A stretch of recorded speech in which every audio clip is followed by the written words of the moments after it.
Welcome back, everybody, to another episode of Cinematic Realms. I'm still getting in the habit of saying that again. It used to be second nature. Um, but yeah, tonight is definitely I would have to say a strange one because I didn't think it would ever be happening. But yeah, I've got the wonderful Erin joining me, and thank you, Erin, for coming on. We were supposed to be doing something completely different tonight, which we will still get to in the future. It was going to be a stream on The Mask of Zorro, which is one of my favorite popcorn movies of all time. Yeah. And yeah, and so, but then this week I went to see a little tiny independent film called Guardians of the Galaxy Volume 3. And this is where people expect the snark to come in because why I don't know. I've always said that the MCU is a groundbreaking, phenomenal saga and everybody should love it. No. I have at best been lukewarm towards towards the MCU and kind of courted with a special amount of glee, having the reputation of despising the MCU. Even though I don't think that's a completely accurate portrait of my true feelings of the movies overall, but but it's fun to kind of take jabs at the thing that I haven't always been, lockstep and key with a lot of people in our group, especially who are big MCU fans. This movie, however, different story because, oh my God, came out of it on Tuesday and freaking loved it. I was shocked how much I loved it. Yeah, I don't, it's hard to like, it was just one of those, it was one of those movie experiences that I'm trying to think of what it might remind me of in terms of how I felt. It's like the glee and the fact that it was sort of space opera kind of reminded me of the joy I felt coming out of Serenity so many years ago, even though it's a very different movie. Even though they both have Nathan Fillion. But it is like a great grand space opera and like so much fun, but also really, really heartfelt. And I think on my first viewing, I had a bit more control of myself today when I went for a second viewing, although tears were still shed at certain parts. But on my first viewing, I must have cried like 6 or 7 different times throughout the movie, which never happens with an MCU movie. I don't think it even happened with Spider-Man No Way Home, which had all the nostalgia of the old Spider-Man films baked into it. So anyway, we're going to get further into all this, but Erin, I'm going to hand it over to you for a minute to both like describe your general feelings about the movie, and also whatever feelings you have pointed in my direction for the fact that we're finally doing this. I know, it's so great. Like I'm so pumped. Like I will say that like the MCU sucks is only my second least favorite opinion that you hold. So the first would be that we're never getting Dream of Spring. So like that's that's my least favorite opinion. The MCU sucks is sort of my second least favorite opinion. But also, even the movies that you like in the MCU have sort of never been the ones that are like high on the list for me. Like the Doctor Strange movies are not higher. They're good. I don't dislike them, but like, or No Way Home. Although I understand that I was like the only person in the world who was not completely blown away by No Way Home. But like the Spiders, man, are not really like my favorite thing. You know, I got really burnt out on Spider-Man. I never actually watched that Andrew Garfield ones, you know, so like it's just really funny that like even the MCU that you would concede is actually okay, I was like, oh, those are not really my jams, you know. So which is so perfect for us, really. I mean, 100%. It's literally like our entire friendship, basically. So so yeah, but no, it's these are the Guardians movies have always been my favorites. Like these have always been the I mean, 1 and 2. I like 2 more than most people do as well. I think 3 does a really good job of blending 1 and 2 as well. It's both like super fun and also like has a lot of like 2 just had so much heart for me. Like there was so much character exploration. There was so much about like this ragtag group of people who were used to being on their own, learning to let people love them and care about them and stuff. And then 3 sort of just expands more on that. And so it was nice to see both the fun Guardians.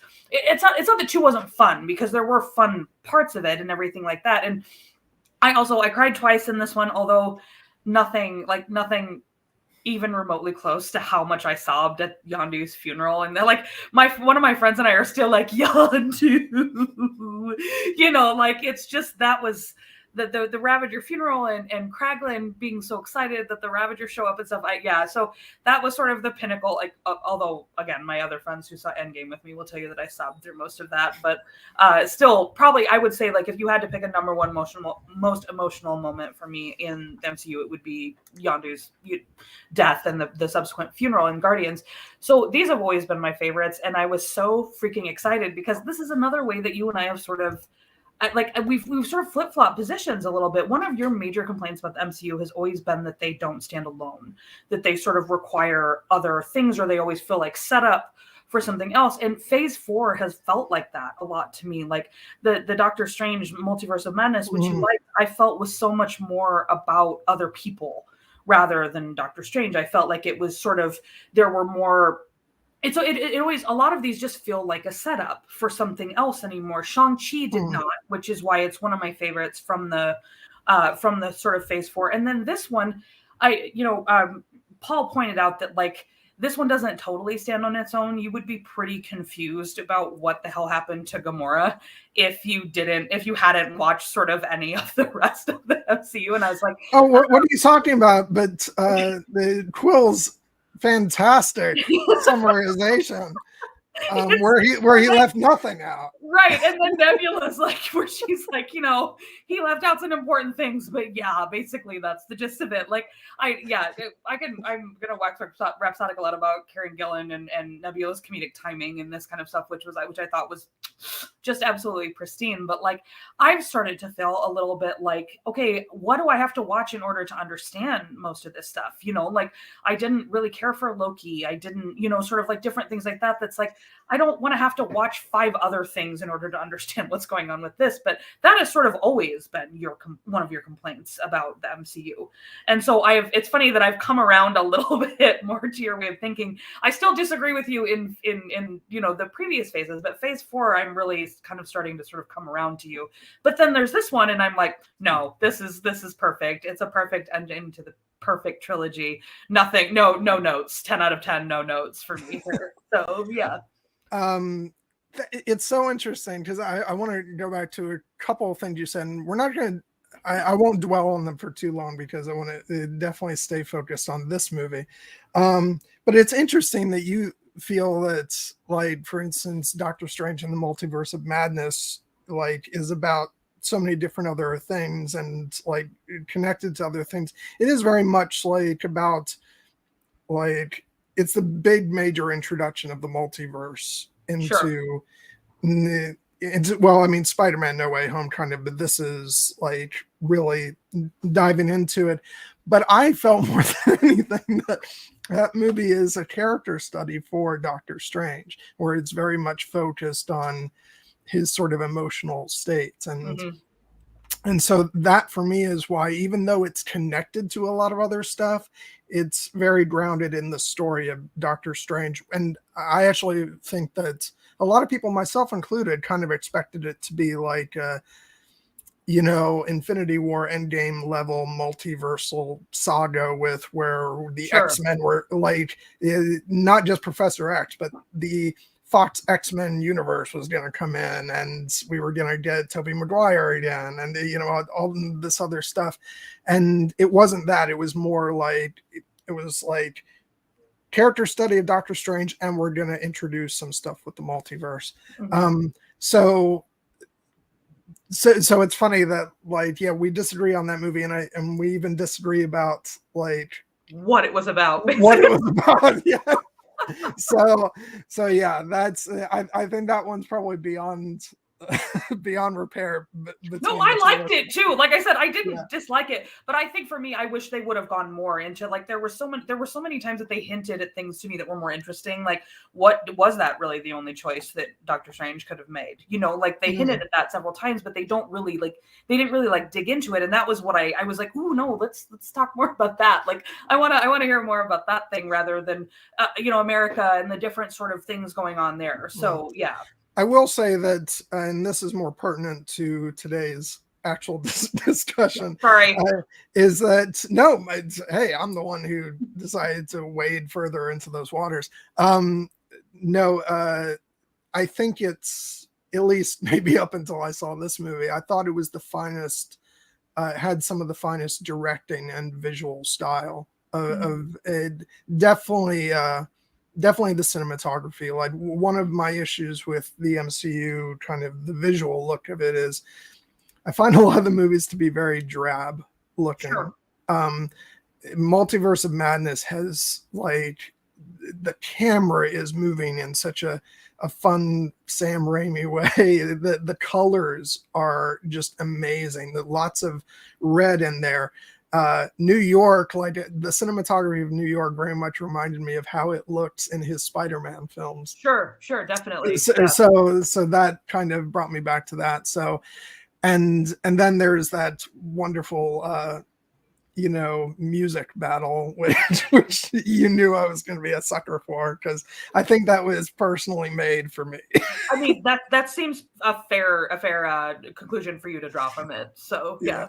But anyway, so that's kind of some of the reasons why I'm was surprisingly a fan of that one, but that's more like a 2-hour like fun ride for me, whereas this one feels much more substantial, a much more substantial piece of storytelling that's rooted in some great, like, character stories and emotion, and that's the thing. Like, I felt like never once during this movie did I feel like it didn't have its eye on the target of, this is a story about these characters. And, like, even the plot of the villain is all kind of emotionally centered around Rocket, and our heroes need to rescue Rocket from this maniac.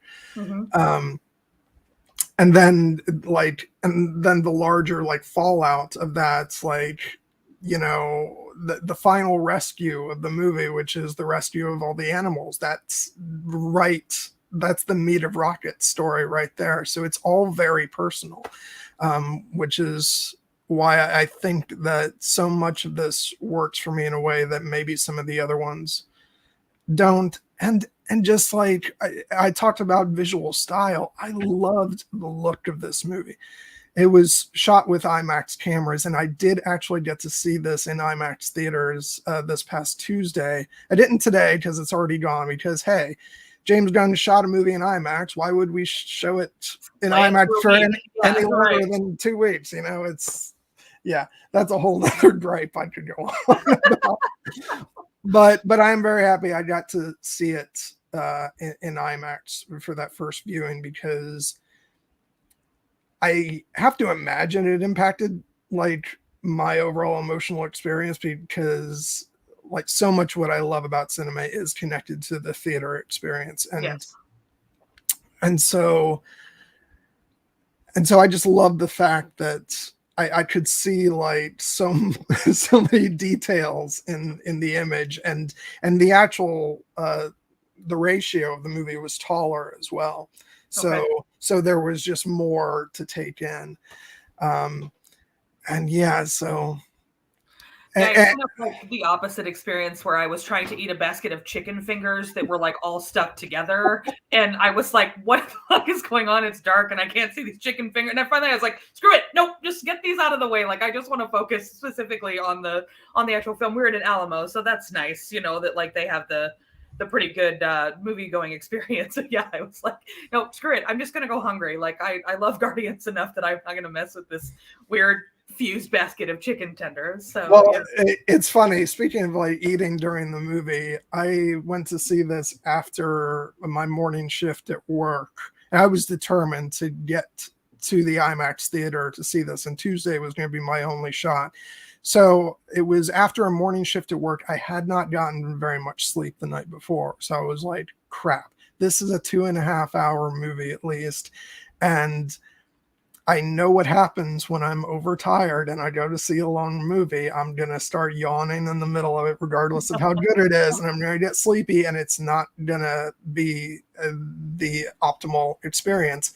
So I went to the movie theater grabbing a Mountain Dew and then buying, a thing of M&Ms. So I had chocolate and caffeine going into my system, and it worked. I was ready to go for the movie. This was not a sleepy movie anyway. So, and that was sort of like one of the interesting things about it is there, like, I know that a lot of the complaint about 2 is that it's slow. People complain that it's slow and that it sort of doesn't have quite as much action, or that like I said, I think it's a character study, but this one, like again, it manages to be both. Like, there's not a lot of lulls in this movie. You sort of skip from thing to thing to thing, but not in a way that feels rushed or like it's shorting the emotional beats, so, but it definitely goes, so, and even when it does slow down maybe a little bit, there's still like when they're in the bat people's house and there's Drax trying to lay down on the couch, you know what I mean? Like, you're laughing and stuff even during the slightly slower moments of the movie. I find it hard to believe it doesn't have multiple purposes. Well, I think he's not wrong, right? Like, people absolutely do that. So, like,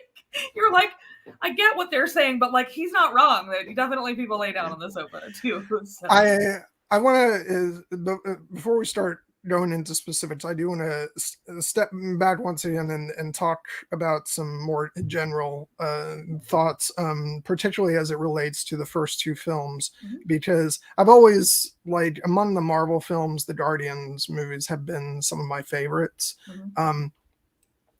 But there have been, especially with the first one, I think I liked it a lot, but I think I wanted to love it and I wasn't quite there, because there are still some things that kind of hold me back. I think that what's the villain of that? Ronan the accuser. Yeah, Ronan is not a great villain. He's kind of just there and serves the purpose of the baddie, but he doesn't have much dimension. And I love Lee Pace. Yeah. And anything that is like good about, and I don't mean good as in a good person, but good as in, good character. Like, anything that was brought to that role is, I feel, due to him. I love him in the Hobbit films. He's also, if anybody hasn't seen Foundation on Apple TV, it's amazing. And he is just, he gives multiple powerhouse performances. Yeah. And you kind of have to see the show to understand that. But yeah, he's great. But I was just thinking of The Hobbit, where I'm like, I love him except for the first weird part where he's doing the bug thing. So yeah, which we talked about in your Hobbit stream. So yeah. Do not talk to me, Dragon Fire. Why are you doing that? Why is your neck moving that way? You have to be careful. This will veer off into a Hobbit stream. So yeah, so not a great villain. Also, and this is kind of a weird like me thing, it's the cinematography of that first film, it's a little dark for my taste. And I mean, like, not as in like dark mood, like dark, it's actually like dimmer, like the actual picture. It's certainly more muted for sure. You're absolutely right. Yeah. And it feels like this should be a more vibrant artistic, expression. And I think 2 and 3 kind of bear that out there. So I'm not sure what the deal with that was, but that's a sort of minor me thing. And I'm sorry, Aaron. I'm going to say something that will, potentially. If it's about 2, don't worry. I understand. No, not 2, but like 1 in particular still has, I'll call them Marvel-isms for me. Like, it does feel like we're on the verge of this being like a very different kind of movie that's a space opera, but it still feels kind of rooted in those early Marvel days of the sort of, I don't know, something about the style and tone, even though it's doing something different, but it's still like, and that's the way I've always kind of felt about Marvel films. It's kind of has, they always have their foot planted in, let's try and make sure this still goes with everything else.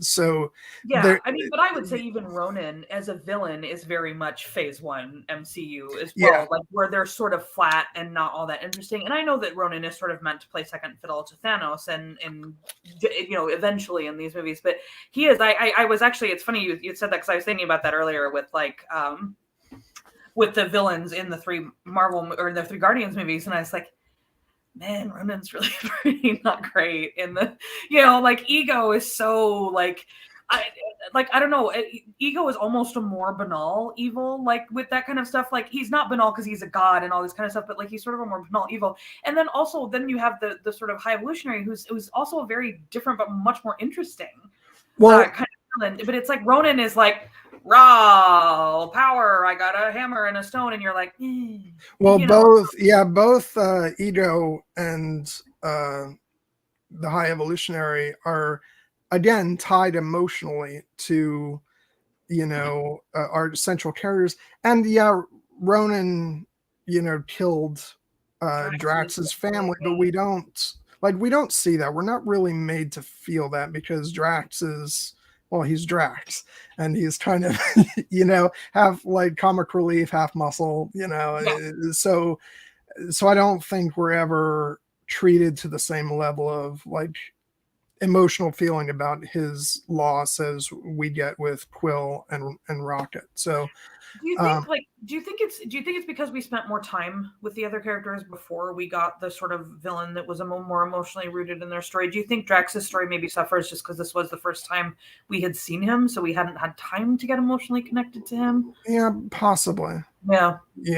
And also like Ronan is he's after to destroy this planet that we're just being introduced to, and we don't have an emotional connection to. Yes, to that, again, it's just more like raw power, and you're like, yeah. Anyway, so, and 2 I thought was a great like evolution of the movie because it was again more about characters.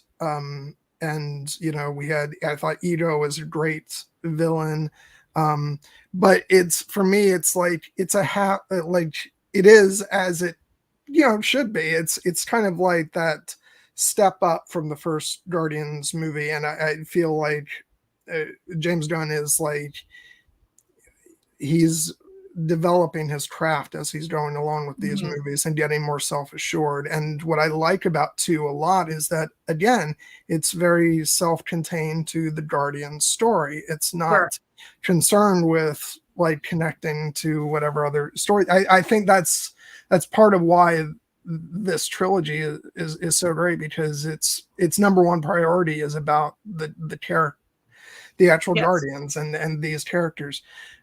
So anyway, getting on to 3, I will say like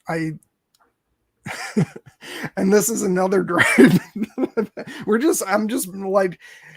I'm trying not to like, commend this movie by bringing up past gripes about Marvel, but it's kind of inevitable. Like, I loved that this movie started off with a Marvel logo that again was fully centered on the Guardians. I love that it's got like drawn, versions of the characters just like we normally get with the Avengers and the other movies. And then it's all about the Guardians, but also we don't have the big bombastic Michael Giacchino theme that is typical to start off. It's the score of this film, which is very quiet and eerie and leads us into Rocket being, taken for experimentation. And what I noticed today on my viewing, which I thought was sort of so chilling, is that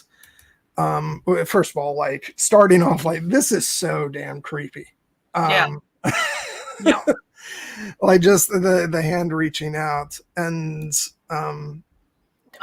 it's just rude. I'm sorry, it's like straight rude.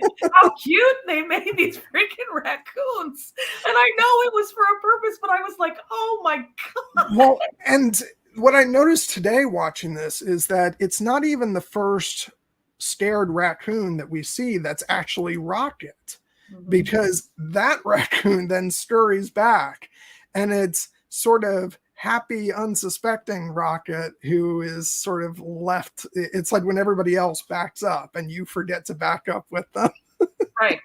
And it's just so sad. His story is just so tragic. And yeah, this opening, like I saw this, and like we were 30 seconds into the movie, and I was, pardon me, but I was like, fuck.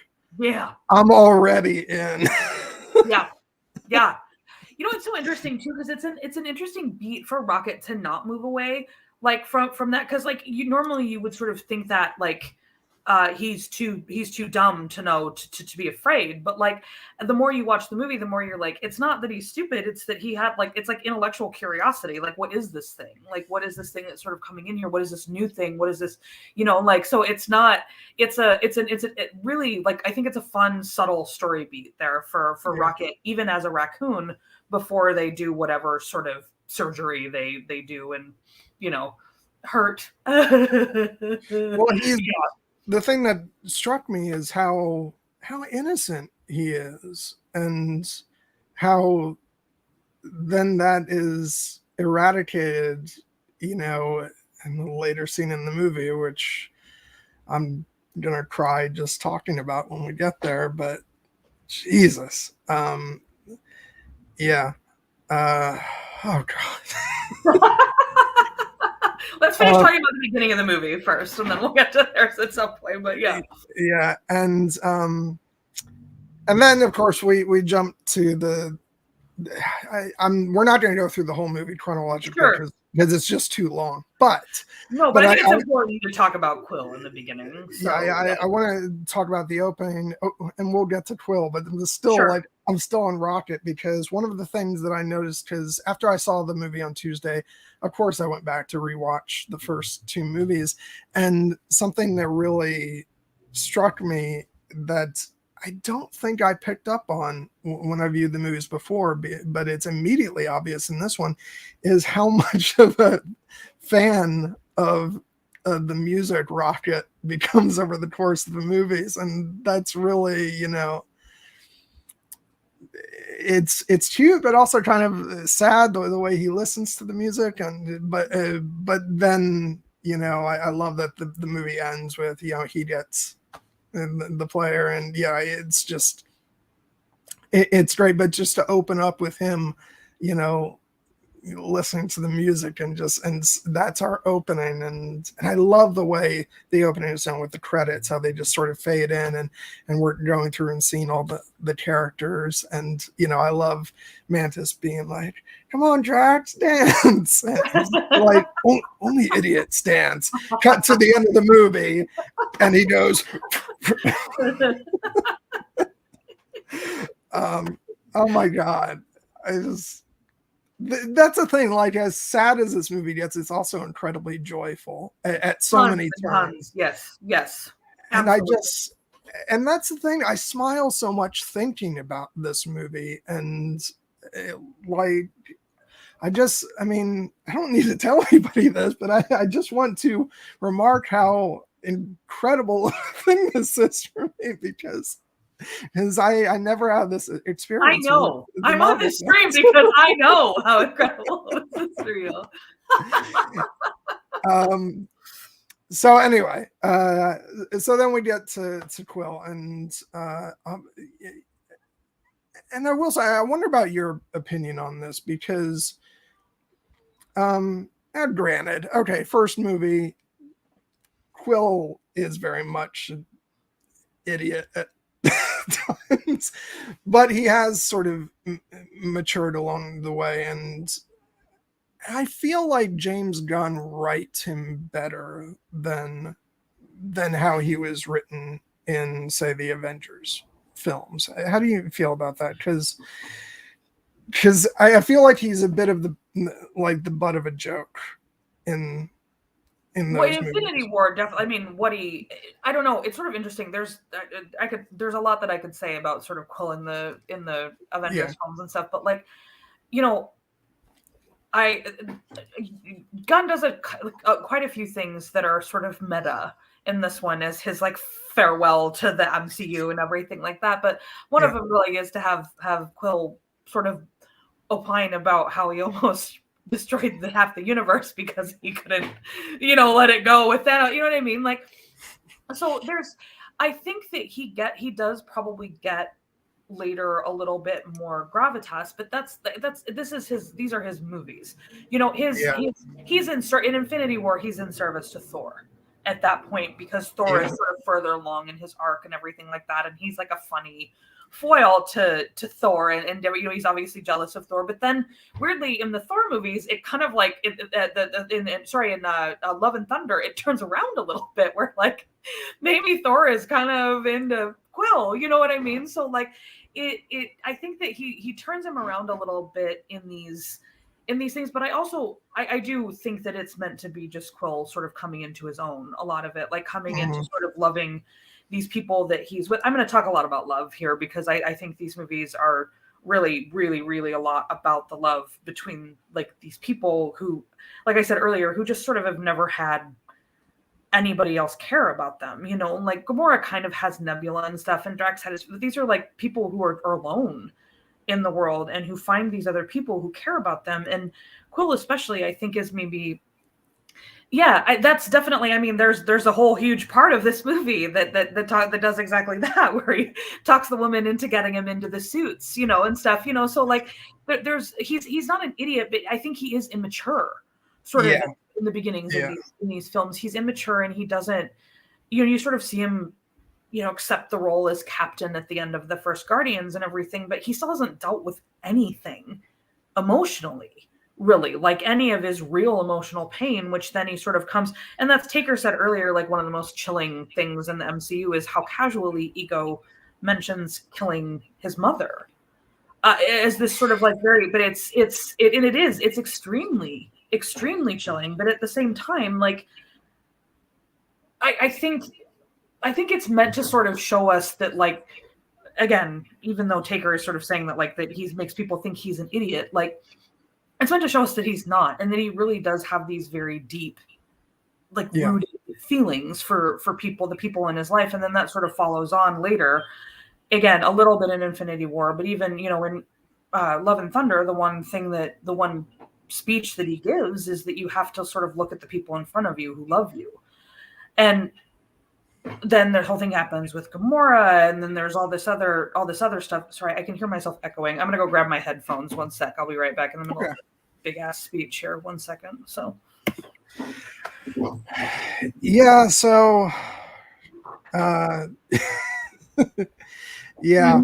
still marveling at the fact that this happened, guys. I'm actually really happy. Oh, by the way, I will say I went through some extra effort with these pictures to look for a high quality version of the IMAX trailer, because I thought, hey, that was such a great way for me to experience the movie.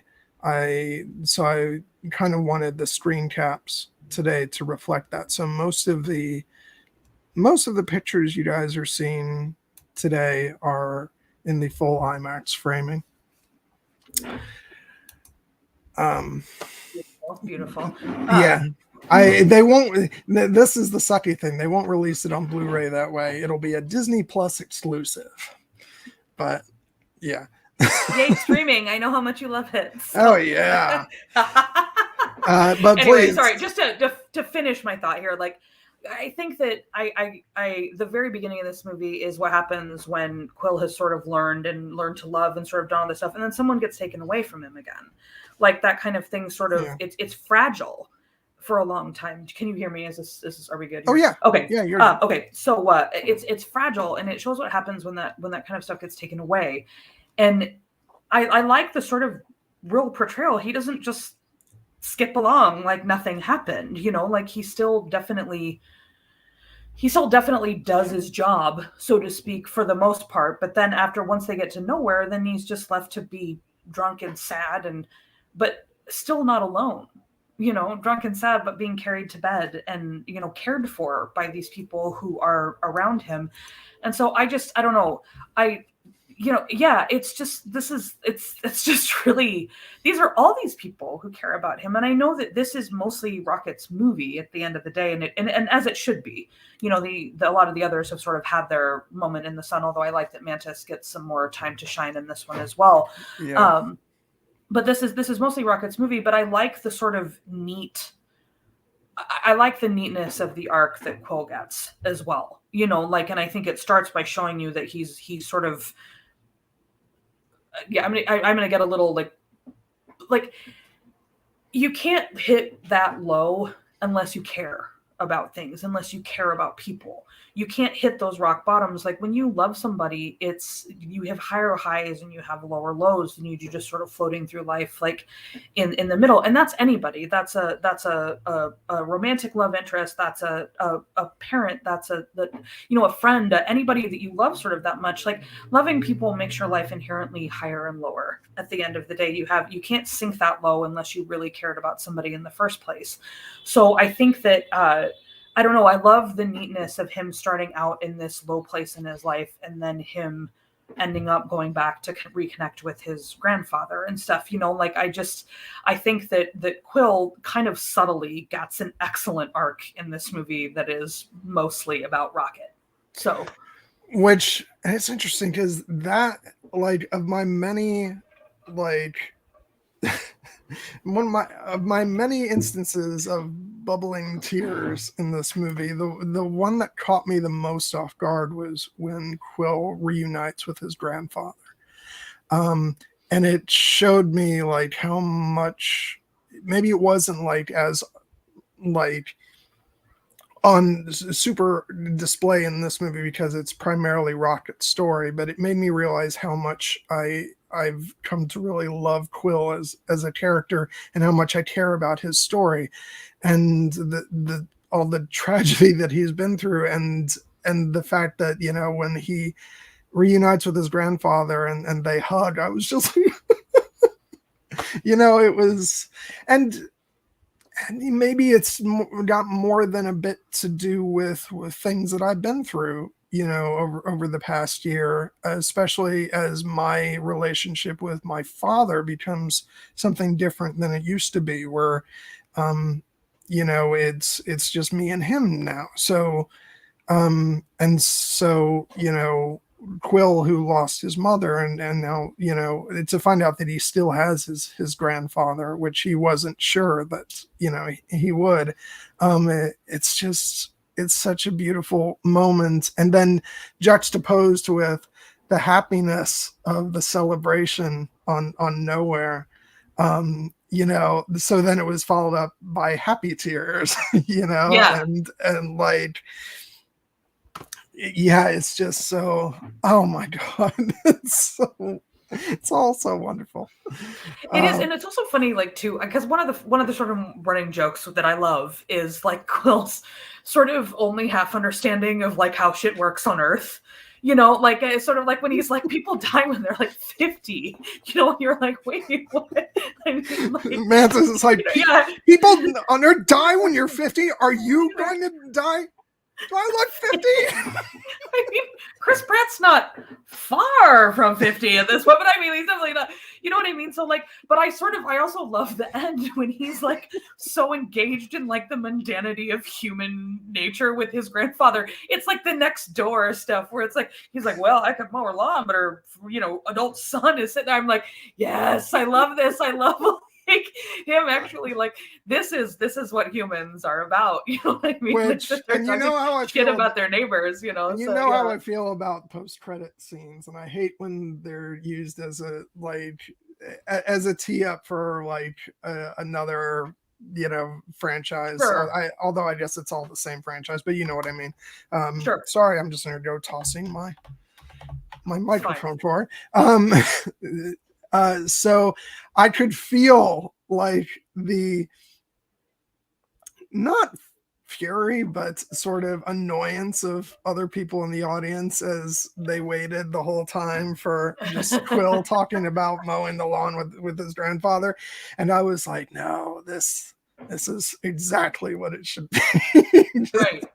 And I will say the adventure loving heart of me did love when they were like the legendary Star-Lord will return. I was like, okay, so this is not like because I guess I don't think I would have wanted that to be the end for him. I don't know that I wanted his whole ending to be, and then he lived on Earth with his grandpa forever. And you know what I mean? Like obviously his grandpa will die sooner or later or whatever. And I would I guess personally, I would like to think that after that happened, he went back to his friends. You know what I mean? Like and sort of the life that he had already.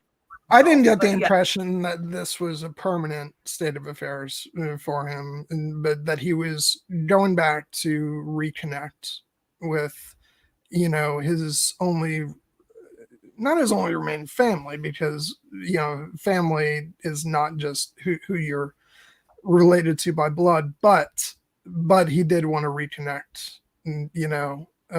to his grandfather.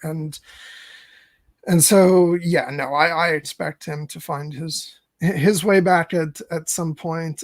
It just remains to be seen, like, how soon will that be in the real world context of, Sure. And I'm fine with them sort of, letting this sit for a while, just because it's the last one James Gunn is going to do. He's going off to DC, and some of the actors have said that this is where they get off. I think Zoe Saldana has said that, but who really knows? Actors have a habit of saying those things, and I mean, lest we forget, Hugh Jackman and Patrick Stewart were completely done after Logan, and we see how that saying these things until somebody backs a dump truck of money up to their house, and then maybe things go a little bit differently. So yeah. Some other stuff with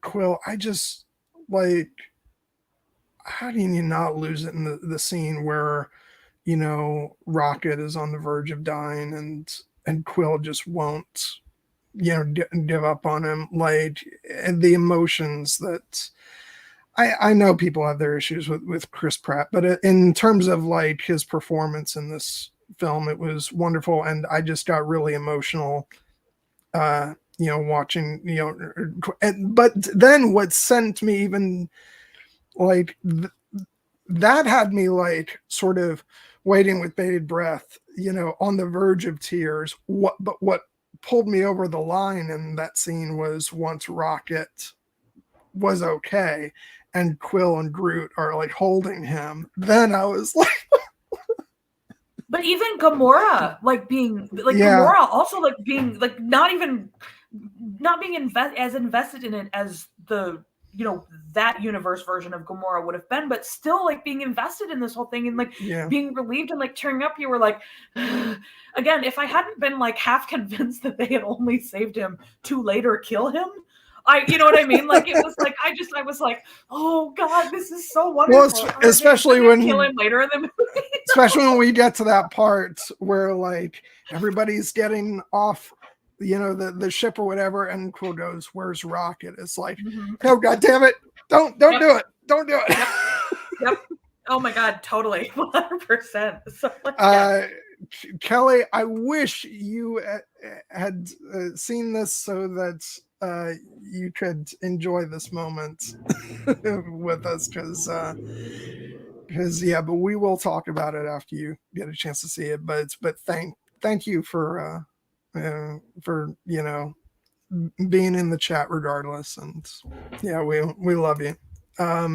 But yeah, no, it's just so much. Like, I mean, do you want to beat around the bush anymore? Or should we just get into the meat of Rocket's the story, and like Lila and Teefs and Floor?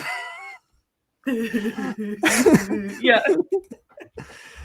I mean, no, I just wanted to point out, sorry, Petrus is the open affection between the Guardians is one of my favorite parts of Volume 3, and like I totally agree with this. Like the fact that they're not even pretending anymore that they're sort of these independent, like they're like, no, we actually just like each other now. Like it's very beautiful. So yeah, but this, I mean, I don't know. It's like, I know you're supposed to like feel Lila the most because that's Rocket's like favorite person, but like it's like Floor, and like Floor's like innocence and just, I don't know. I was like, you gotta be kidding me right now. Like this is just, they're just, oh my god. Rocket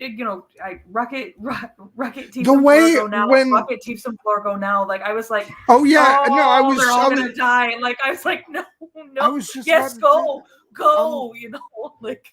I'm like, well, Floor has the most sense of all of them because he recognizes that they gotta go. Like don't pull an Oberyn here, Rocket. Oh my god. Such a good comparison. So apt. Yeah. Oh, say her name. No, please, just go. Like, so yeah. I get it though, because like like I said, Lila was clearly the one who was most like Rocket.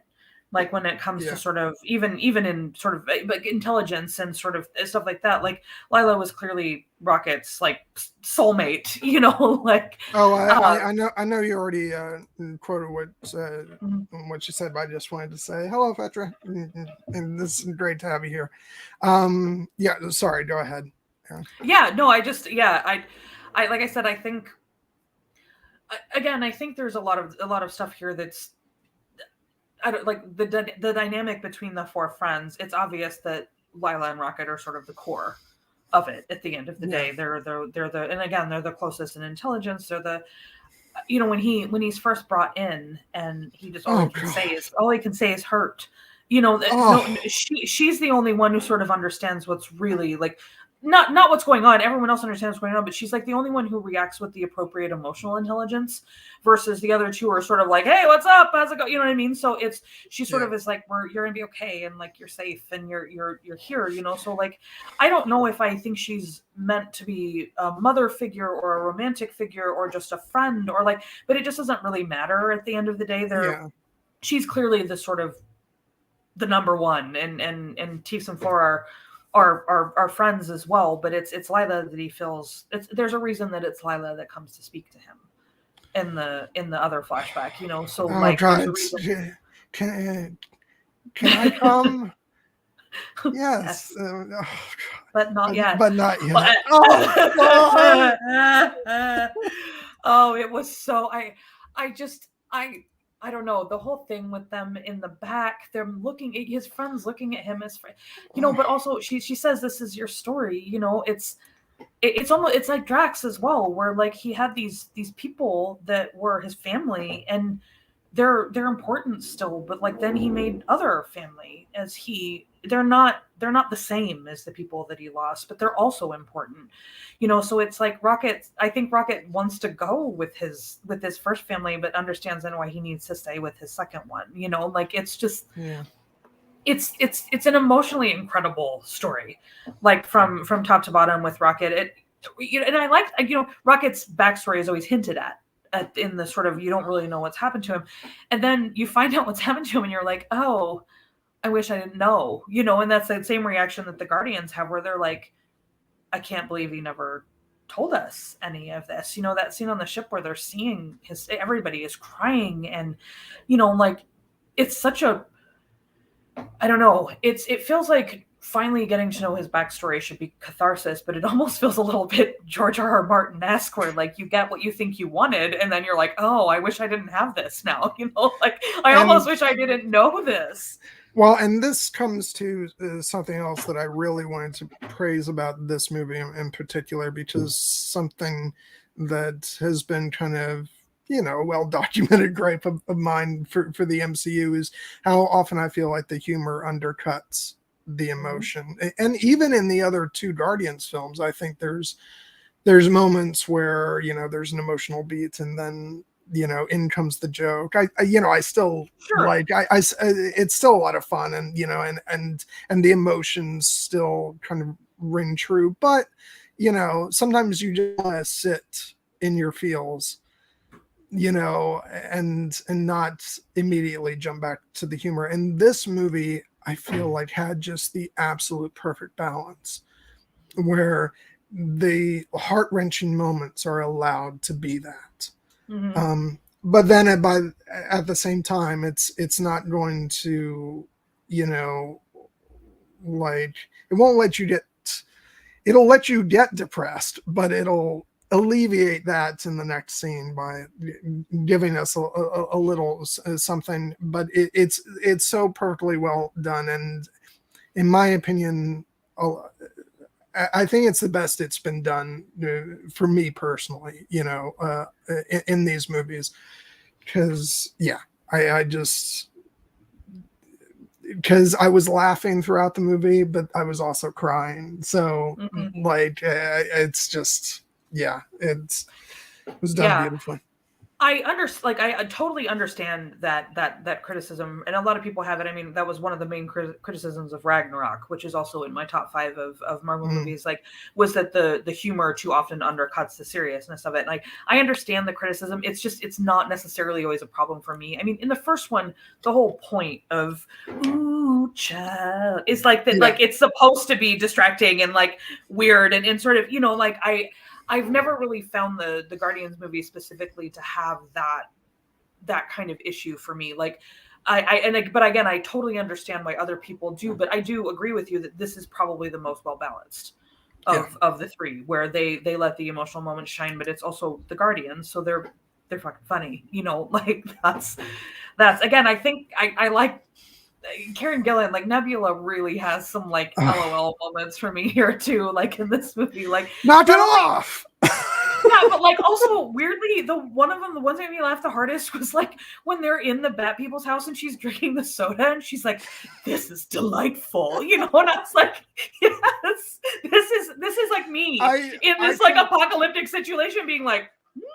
I completely missed that on my first viewing, and then I caught it today, and I was like, "Oh my god, she is perfect!" Like, totally perfect. Like I said, and then like, well, he's left some details out, but yes, that's the gist of it. That's like, that's the way of it. Like, she's very funny in this. So yeah. Guilty, are you just trying to send us back to sobbing? Because when Rocket turns around and oh god, it's out. And again, I say again, we have really, I think I brought it up once at the beginning, but the score for this film is so heart-wrenching, especially in that scene. I'm trying to, I'm not recalling the composers for like the composer for this film and the one who had worked on the previous two films. I normally have all the credits up next to me. I'm kind of appalled that I did. I will say Murphy was the composer, I believe. Yeah, for this one. For this one, I wasn't the biggest fan of the score for the previous two films, although I think they did have a very good, well, not maybe very good is a strong word. They had a good main theme, but it did fall into the sort of same category as a lot of Marvel movies where the music is very brassy, which is not a bad thing, but when it's the predominant style of every Marvel movie, it gets to be a little stale. And this score was not that. It had a great variety of like instruments sort of leading the way, and Yes. the different themes. It had choral work, it, you know, had string stuff. It was just like some really beautiful stuff, and again, heart-wrenching when it needed to be. But also So still like the I think the music,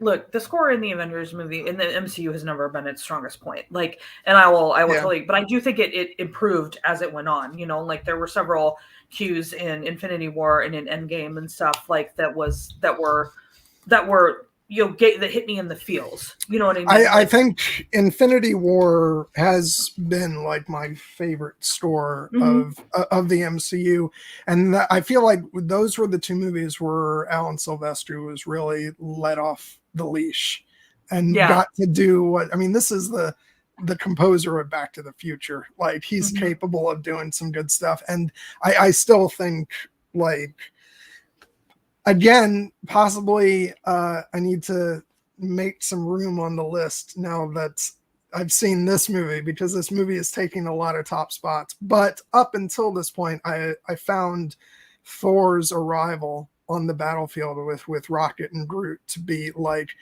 the greatest musically scored moment in the whole MCU.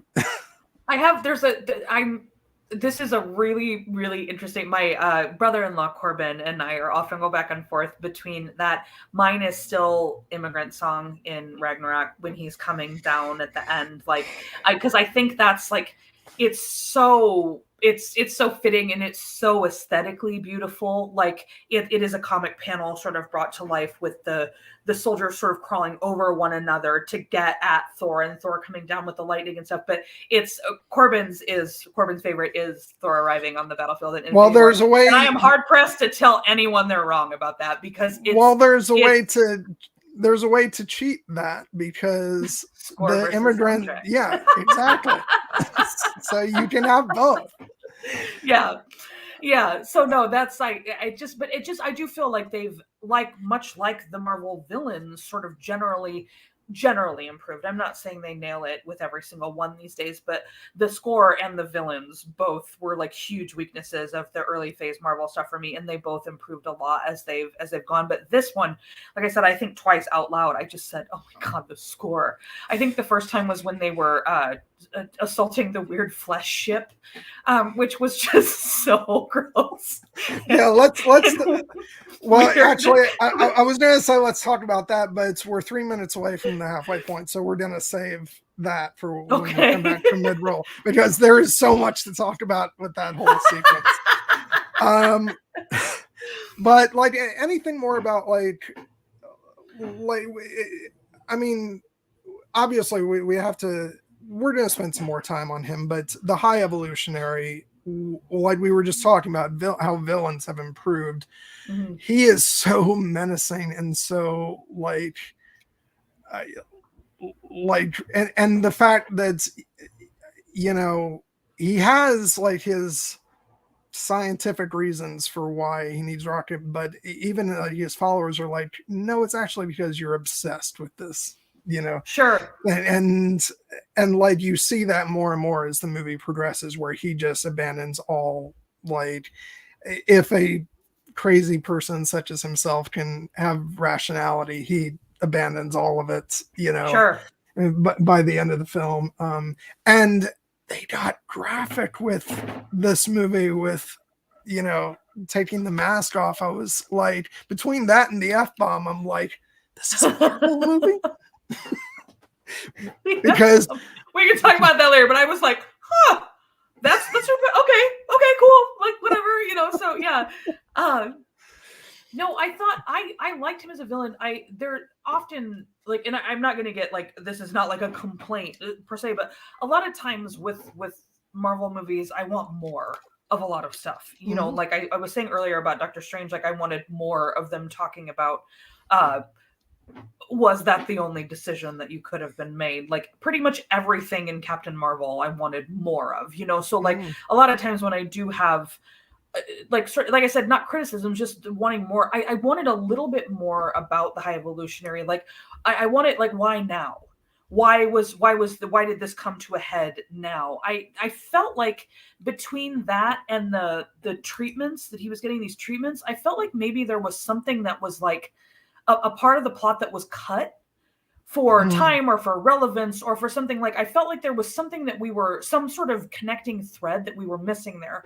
I will say that the performance was freaking exquisite. This was an excellent performance.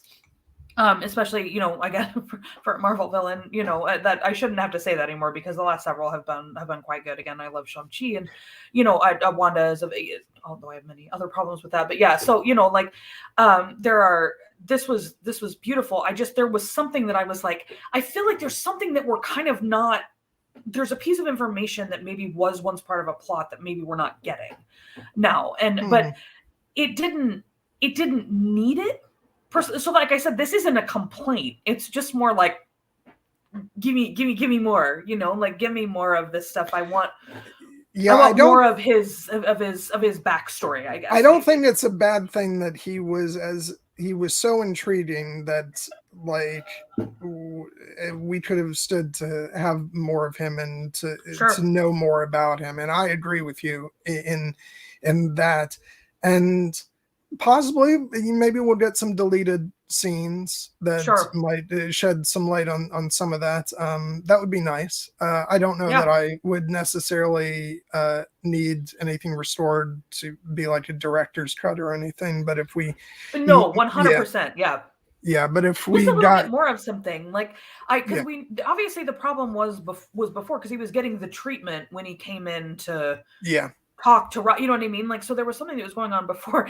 Dude, you want to laugh at how like totally dumb I am? Like at the end of the movie, I was like, Paul and I were talking about it after we saw it, and I was like, what happened to his face? Why did it look like that? And Paul was like, well, that's what Rocket did. That's what Rocket when he scratched. And I was like, oh God, like I felt like the world's biggest idiot, but like I guess I didn't understand that like Rocket really just scratched all the flesh off his, you know, but yeah, I was like, oh, okay, no, that's, and I was, let's say, less altered for this viewing experience than Paul was like, no, it Rocket. Remember when he's scratching the face? And I was like, oh, because like I seriously, this is how like I was like, is he in some race of like weird faceless people? Or no, Rocket just scratched off his face, Aaron. Just nope, that's totally fine. But he was a great villain. I also see again, this is where I wanted more. I loved Quill's like, I don't need to hear the plans of another megalomaniac with daddy issues. And the daddy issues part, like the way that was portrayed by the actor, he kind of like that was true. Like Quill had like hit a nerve there, and I was like, oh, which also I want more of this. I kind of laughed because it was like Quill kind of that's speaking, another meta part. Yeah, kind of speaking for me, like. Do we need to go through this again when he's like, I don't care. very so meta. True. Like you could tell that the evolutionary was like, yo, no, I'm gonna keep going though. He didn't even like, it's like he barely he got that beat and then he just keeps going and we're all like, yeah, okay, we're gonna hear the whole plan then. So but it goes back to what I was saying, because it's not like, even though like it's important that we understand what his grand plan is, but his big plot, like that's not what's important to us. What's important to us is the harm he intends Rocket and the harm he has already done to Rocket, and then how that is then that same harm is then going out to others. It's emotionally rooted in the character story that, you know, we're invested in. So yeah, that's what makes great villains, you know, is just aside from the fact that, you know, the best villains, of course, don't think they're villains. They think they're doing good. But also when it's rooted in a very personal thing for characters that we care about. And that's where Marvel has gotten better. In doing I will that. say, one of the things that I did not understand, like I said, again, this is not really a criticism, but I was a little bit confused. So like, like you said, what we're supposed to dislike the High Evolutionary because he disregards what he would consider to be lesser forms of life, like, and he's trying to, well, he regards all forms of life as lesser. He's trying to perfect this and that and stuff. And then sort of at the end, when Rocket is bringing out all the animals, you have two of, like, ostensibly the heroes being like, I thought we were only saving I don't remember exactly how he phrases it, but like, I thought we were only saving basically the higher forms of life, or like, and then like the other person's like, yeah, I don't know.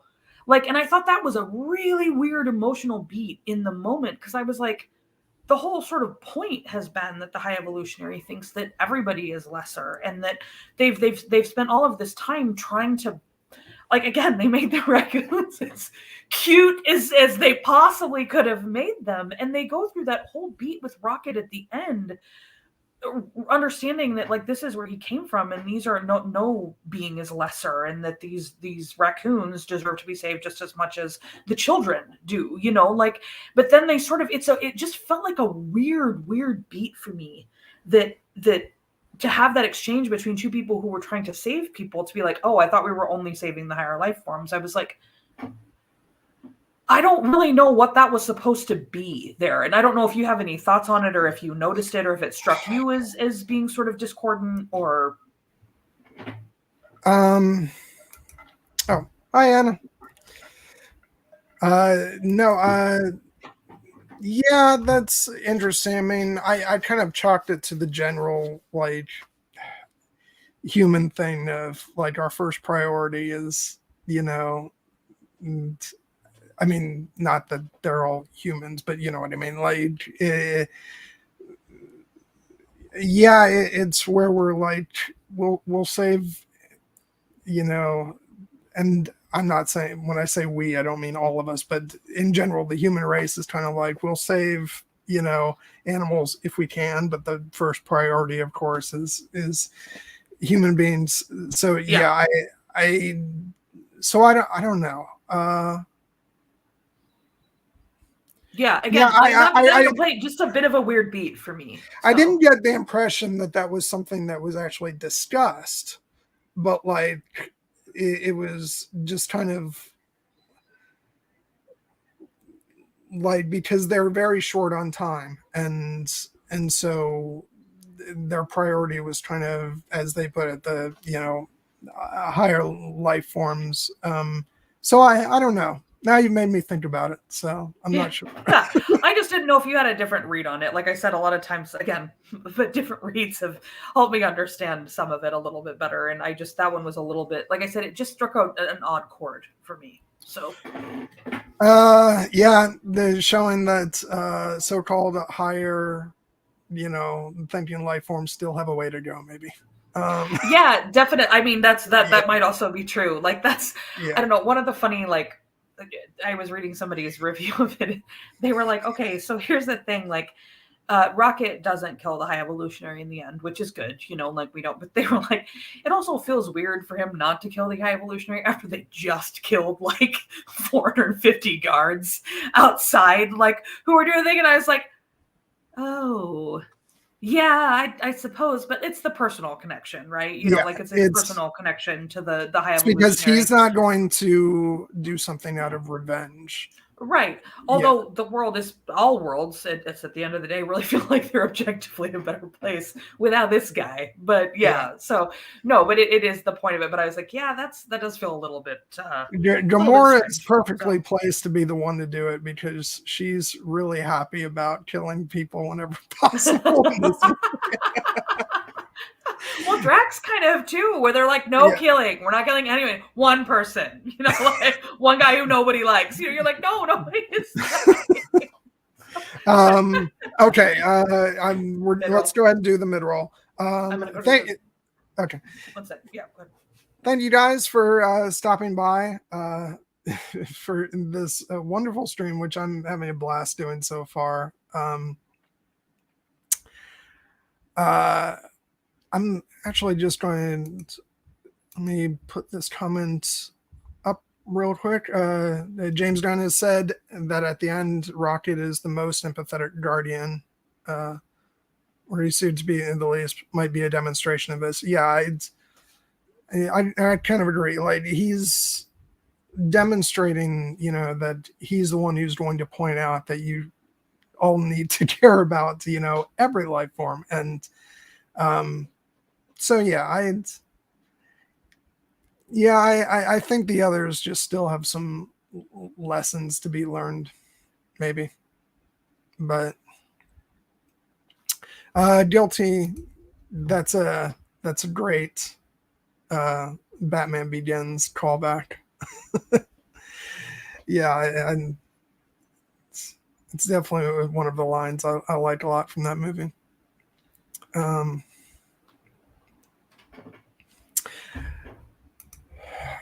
But okay, mid-roll. So yeah, I was meant to be doing that and I didn't. So so thank you everybody for watching this week. If you're watching this either live or on playback, don't forget to like the video and subscribe to the channel if you haven't done so already.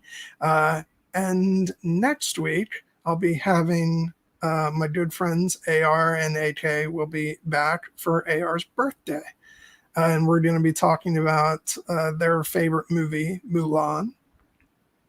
So, which has been a long time coming because AR and I talked about that like a million times back when they were my co-host, and we were doing this on a regular basis before my hiatus, shall we call it? So yeah, looking forward to that. So come by next week for that, and then after that, things are a little up in the air at the moment, but I know like we're gonna have to plan for that Mask of Zorro stream. We'll just figure out what week works best for you, Erin, and we'll go from there. But do you have any announcement of a new channel that you're starting up? No, still just gonna guest on people's channels. So I can barely get on the Zooms these days. So having a channel is a little beyond my time commitment reach at this point. People are getting vengeful against Paul for taking that's what he said. He was like, taking you "Can away." you get Zoom?" Everybody was yelling at me, and I was like, "I'm tired." I had a real shit week, you guys. I love you all, but like, it's not Paul. Like, it's never Paul. So yeah, don't be mean to Paul, everybody. He's wonderful and encourages me constantly to spend time with my friends. So yeah, like mostly though, I'm like, I want to lay on the couch, So yeah. Yeah, they were all like, "We miss Erin," and I was like, "I'm gonna have her all to myself tomorrow." It's true. Yeah, so, everybody stop yelling at Paul. He's good. So yeah. So anyway, in other news, tomorrow over on Here Be Dragons, I will be talking with Stev and returning guest Jared Kozel, hired actor, for the second half of our discussion on Star Wars Visions. So tune in for that. And then I think the week after that, we're talking about the Dungeons and Dragons movie, which feels like, even though that hasn't been super high on my list of things to watch, that feels like small potatoes. It was so good though. Good. And well, so fun. And I don't play D&D. I do not play. You guys, I'm like one of the. If you don't know, I'm one of like the 2 people in the Slack who don't play D&D at all and have never played D&D. Has nothing to do with any judgment on D&D. I just don't play and I don't want to. But I loved it. I loved the movie. I thought it was hilarious. So yeah. Well, I will say it seems like small potatoes after this of of watching and loving a Marvel movie. So yeah, if I can manage this, I can manage watching that. And so I guess that's it, guys. So we'll unless there was anything you wanted to say for the mid-roll, Aaron, well, we'll just nothing jump at right all. back I in. know. I do know that Paul was very excited about the prospect of doing. Is it a Coen Brothers movie with you at some point? Like he said, you guys talked about on the way to the airport. So. Oh, good. So Yeah. that's how I know he wasn't just being courteous. No, Okay, he would. Dude, especially with me as a girlfriend, like, do you have any idea how desperate he is to talk about actually good movies? So, like, I'm like, sorry. I half the Slack is going to disown me for this, but for his birthday this year, he was like, can we watch Big Lebowski? Because I know you've never seen it. And I was like, okay. So I'd never seen The Big Lebowski before I was 41 years of age. So, yeah. So I think most people were pretty appalled by that. I did like it. I did. Oh, okay. Well, you gave me a heart attack because the way you teed that up, it sounded like you were going to say, "And I hated it." No, I didn't hate it. There were many parts that he was like, "This is my favorite part," and I was like, "What's happening here? Like, are there dancing or what's going on?" So yeah, I'm not. You guys, my mind is like such a tiny box, and anything that goes outside it is not. I don't get it. So.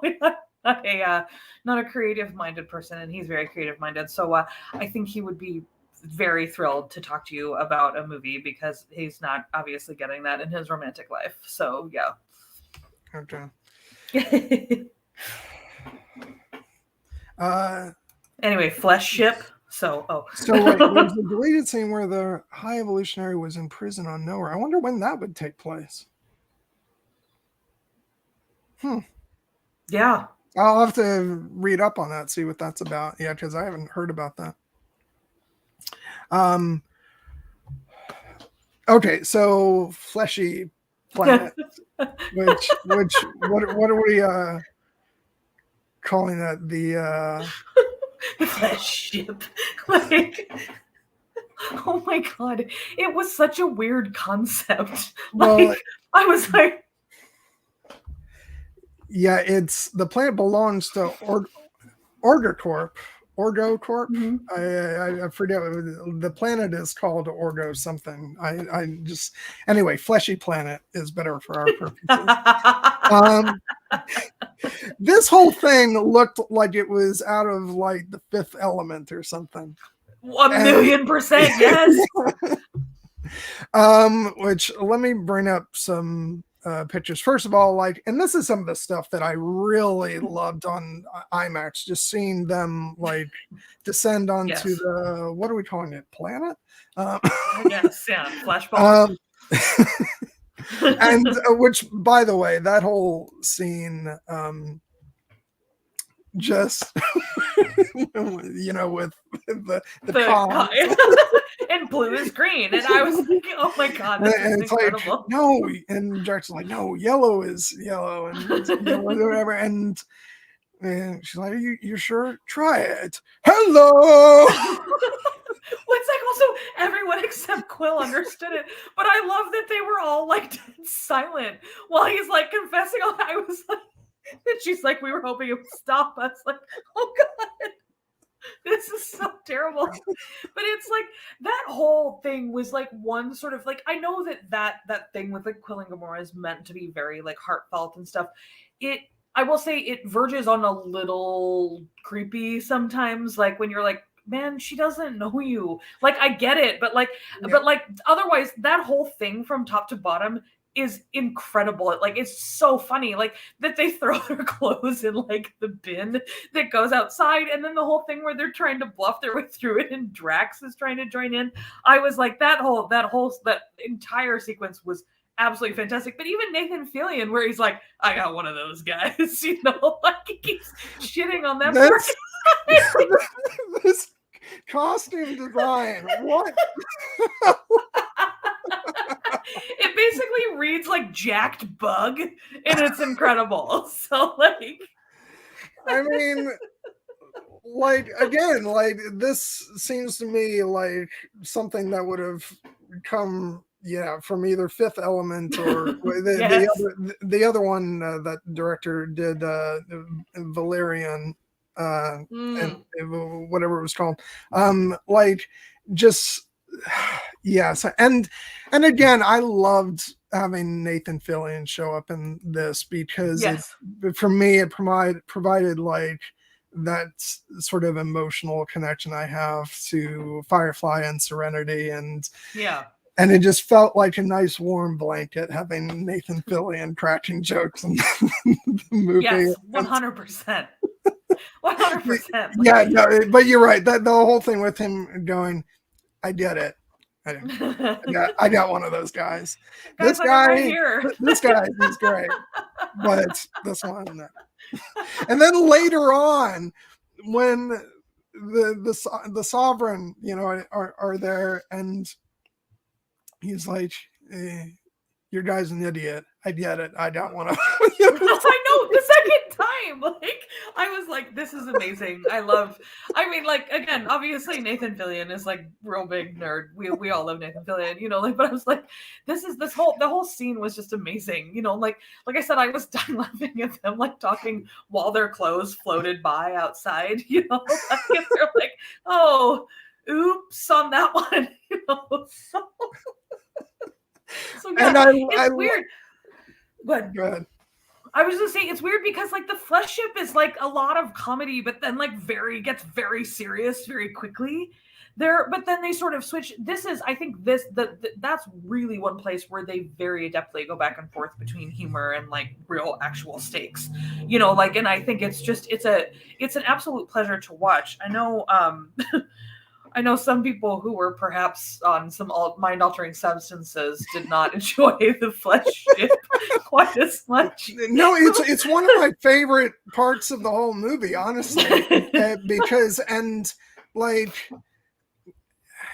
this is like, for me, who kind of, and don't get me wrong, this movie has its more than its fair share of CGI, and there's even I'm sure some CGI extensions at play in this whole section of the movie, but like the sets are so intricate and so like as weird as they are, beautifully done, and the costume design and like everything is like, this is the kind of outlandish thing that I love to see in in a great science fiction movie. It's just it's great. I saw this and I was like, what the F is going on? Who thought this? 1,000,000%. Sam Rixian was like, I was mostly sober and Carrot Head guy almost broke me, basically. And I was like, call Carrot Head there, So like, and there's just so many beats, like when Drax and Mantis are going through and she's like, you're in love with him. And just the look on Drax's face, it's like, but then like it's like shot, and then the chaser and Wheezy's like every time, like it's clear that she's done that like a bunch of times before, and I love that so much. And she's just giggling to herself like, totally. And God, totally. Like, as far as like sustained laughter for me, it really is the elevator scene, because just like, it gets meta, it gets just like the rhythm of the dialogue is so great, where Quill just keeps going on and on and on, and then it's the part where he says, that girl died and then came back a total dick, and and then followed up with Nebula saying he left out some key information. Totally. But, but that is the gist of it. Like, but I also love the performance from the woman playing Ura too, because you can tell she's like, oh God, I don't want to be here. Like, this is like so awkward for me. And they're all stuck in an elevator, which is perfect. You know what I mean? Like, she can't. Well, yeah, and I think there's even like gunpoint, but this is like what actually she wants to escape is the awkwardness even more. I think there's even like elevator music in the background, and it's just like, it's just played so like, real world, down to earth, totally, like, uncomfortableness, it's just so great. Totally. And that's the other thing, like, as much as I was crying at multiple points throughout this movie, normally, like, the thing about me and laughter when I go see a movie is that I actually never really feel that comfortable, like, laughing of my own accord. It's Okay. usually when the theater, sort of erupts in laughter at something, then I feel comfortable enough so I'm not the one Sure. idiot just chuckling by himself. But this movie, I didn't care because there were so many moments that I just thought were so laugh out loud funny that I just let it out regardless of if I was the only one laughing at it or not. Yeah. And there weren't that many people in the theater on Tuesday when I went. Sure. So yeah, there were a couple times when it felt like I was the isolated idiot just finding so many things funny. The movie is really funny. Yeah. So, like, never be sad about that. Yeah. And then and then the stuff with where Quill actually gets a moment where he's clever, where he plays the idiot and gets gets her to let him into the system, and then he's like, yeah, I'm not that much of an idiot. No. Right, but he doesn't use it to kill them either. I do like that generally about this movie, that they are like very repeatedly like, no, we're not going to kill people. No, we're not going to, and again, it's sort of belied at the end when they have to kill like a lot of people, but like they try not to and I like that I understand that that's also a meta sort of shot at DC somewhat, and like, different things where like all these, and even earlier Marvel films, like, so it's like, no, we sort of try not to do this, but like, so he doesn't kill them. He just sort of sends them to the top of the weird flesh ship because they don't have gravity or, anymore. And so like, it's, I like, but he wouldn't even have done that, I don't think, if his friends hadn't been in danger, So like, I mean, that Drax gets hit with that, and the tone changes very quickly in there. And because again, you and I had sort of talked about in our Slack chat, like, I really expected somebody to die in this movie, like without question. And I was like, oh, and I know a lot of people, there was a theory that it was going to be Drax because of the coloring of the title. That like it was like somebody like basically like Michael, like the 2 was blue and Yondu died and this one was gray, and like there was some so like the first one was brown and Groot died and all this kind, what I mean? So like, well, died, but so this is why like I don't get involved in like online theorizing, because it's like but did you think somebody was gonna die? Yes, I right. I did, and it plays that way where like there's several turns where you're like, oh god, is this going to be it for this character? But that's wonderfully well too. It's really hard to pull that off when you don't actually kill any of your main characters. Now, we've been subjected to pain throughout this movie by that point with the scene where Lila, Teefs, and and Flora are killed brutally. But none of our none of the quote unquote main characters go, and it's hard to, usually you actually have to kill one of them to then create this feeling of everybody's in danger. But they didn't actually do that in this, and yet I still felt like they were all in serious jeopardy. Definitely. Yeah. So sorry, I just totally. I was thinking of Nebula, and I just remembered, like, to rewind just slightly. I loved when like Quill is trying to talk to Gamora in the flesh ship about like their whole relationship, and she's like, "Oh, bye, Taker. Thank you. Bye. Thank you." Where he's trying to talk to Gamora, and she's like, "That sounds more like Nebula," and then he's like, "Oh, I never noticed how black your eyes are." She's like, "My father had them removed as a means of torture." Well, I'm just saying, he picked a nice set. I was like, actually, I'm not shipping this, like I'm not shipping this right now. Like, I'm like, okay, like I could go this way. I really have to say, I love like Nebula's character arc throughout these movies, because, and not even just these movies, but also the Avengers films, because like something that like I did not, I think it's kind of well documented that I was not as big a fan of Endgame as I was, say, Infinity War. But one of the moments in Endgame that I always think about and that I really like a lot is the opening where it's Nebula and Tony on the ship, and they're just, you know, playing whatever that game is, and Sure. it's like, see, and you win. Good game.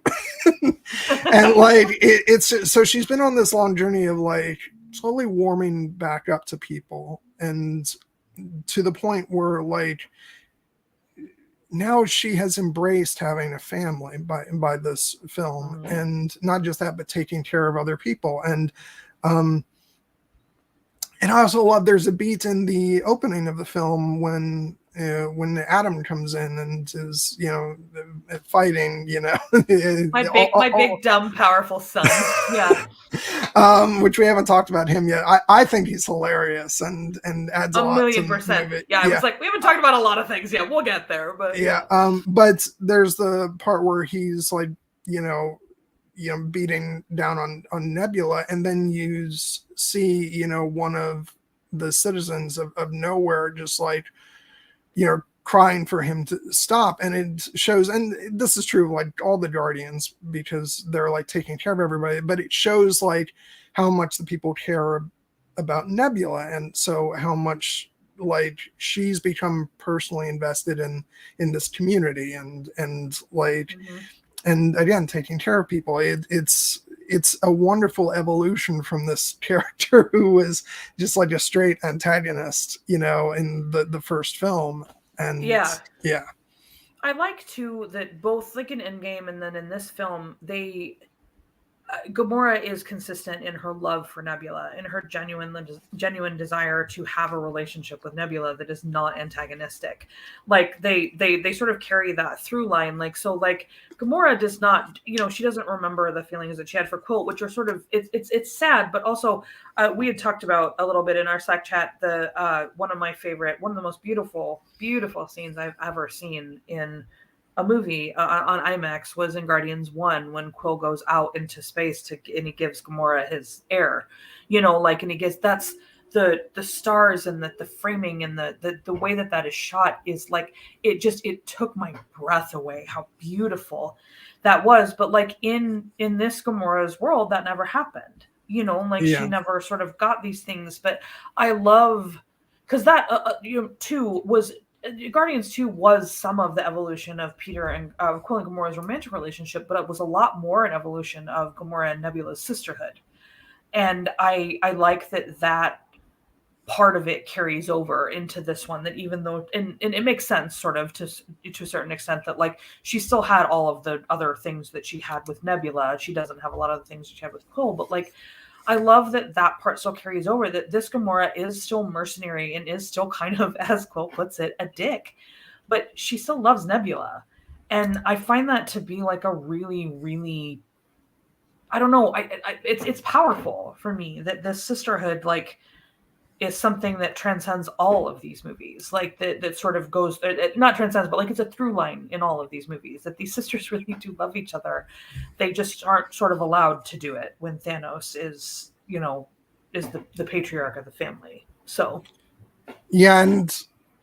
And what's beautiful is that it's almost a very circular relationship, because it's only by Gamora's like development throughout that we see throughout the first two Guardians films, and then the hand that she extends to Gamora that then allows Gamora to, start going on that path, and then to come around and meet this other Gamora who has not like had that same experience. Like, if so a harder edged Nebula, who is more akin to who she was, say, in the first film, would, sure. I don't think that her and this Gamora would have gotten along. No. So, yeah. It's a really nice story, like I love both of them, and I love both of their characters, and it's a bummer to a certain extent that like this Gamora doesn't know Quill in the same way, like I bet we were fun is a really heartbreaking line at the end, that they just didn't get the chance to be what they were. But like I love the fact that sisterhood is the same, like that whole thing is sort of, it's not exactly the same, but like I said, you can tell that the love is still underneath there. So I will say I like the fact that the way that this resolves um, the relationship, not just relationship, but like the like I think Quill gets a certain amount of catharsis just by finally acknowledging that no, this isn't, you know, this isn't This the isn't the woman woman I that love. I loved, and he's able to make peace with that in a way that I think so much of what he goes through is because, like, the last he saw of Gamora, she was being taken away by Thanos, and and then he had just made the decision to honor her wishes by shooting her. Sure. It's not a great emotional state to to No. say goodbye to the person you love, and the fact that he never gets any kind of closure beyond that, and so he gets that in a different way, and in this movie he's able to come to terms with the fact that she's gone and that this person is someone different. So And it's really rough, like yeah, you feel for him with this whole thing. Like you feel like this. I don't know. It's also a sort of interesting commentary on how our experiences shape who we are versus just the yeah, genes that we have, like and things like that. Like, um, and that's probably true for all of them at the end of the day, like their experiences shaped a lot of who they were. Like this Groot is not the Groot that we knew before, like this Groot yeah. is a different Groot. And one who sees Quill as his father, and like, you know what I mean? Like it's I don't know. Groot is really wonderful in all of the movies, but I think maybe like this one the best. Like I like sort of like weird like teenage jacked Groot, like I feel like we get like the Groot that we get in the first movie is like sort of grandfather Groot, sort of a Groot. But yeah, I love weird Jack Groot. Like I think that he's really, really great. And I guess that's also that the CGI in this is also excellent too. Like with him crying when Quill is out there with his face blowing up and trying to extend his branches and stuff it's again, these movies, you're like, why am I crying about a tree? Like why am I crying about this raccoon? Why am I crying about this tree? Like it's just they're so it's I don't know. That's the thing. That's another thing that like I haven't commented on. Like I talked about the overall visual look of the film and the cinematography, but the visual effects are astounding for this one. And if there were any shortcomings, I was so invested in the story that that it wasn't like super obvious. But I think overall, like the CGI and stuff was just wonderful. Definitely. Yeah. Definitely. So And I that mean, is even not like always that's not the always animal the people, case. yeah, right.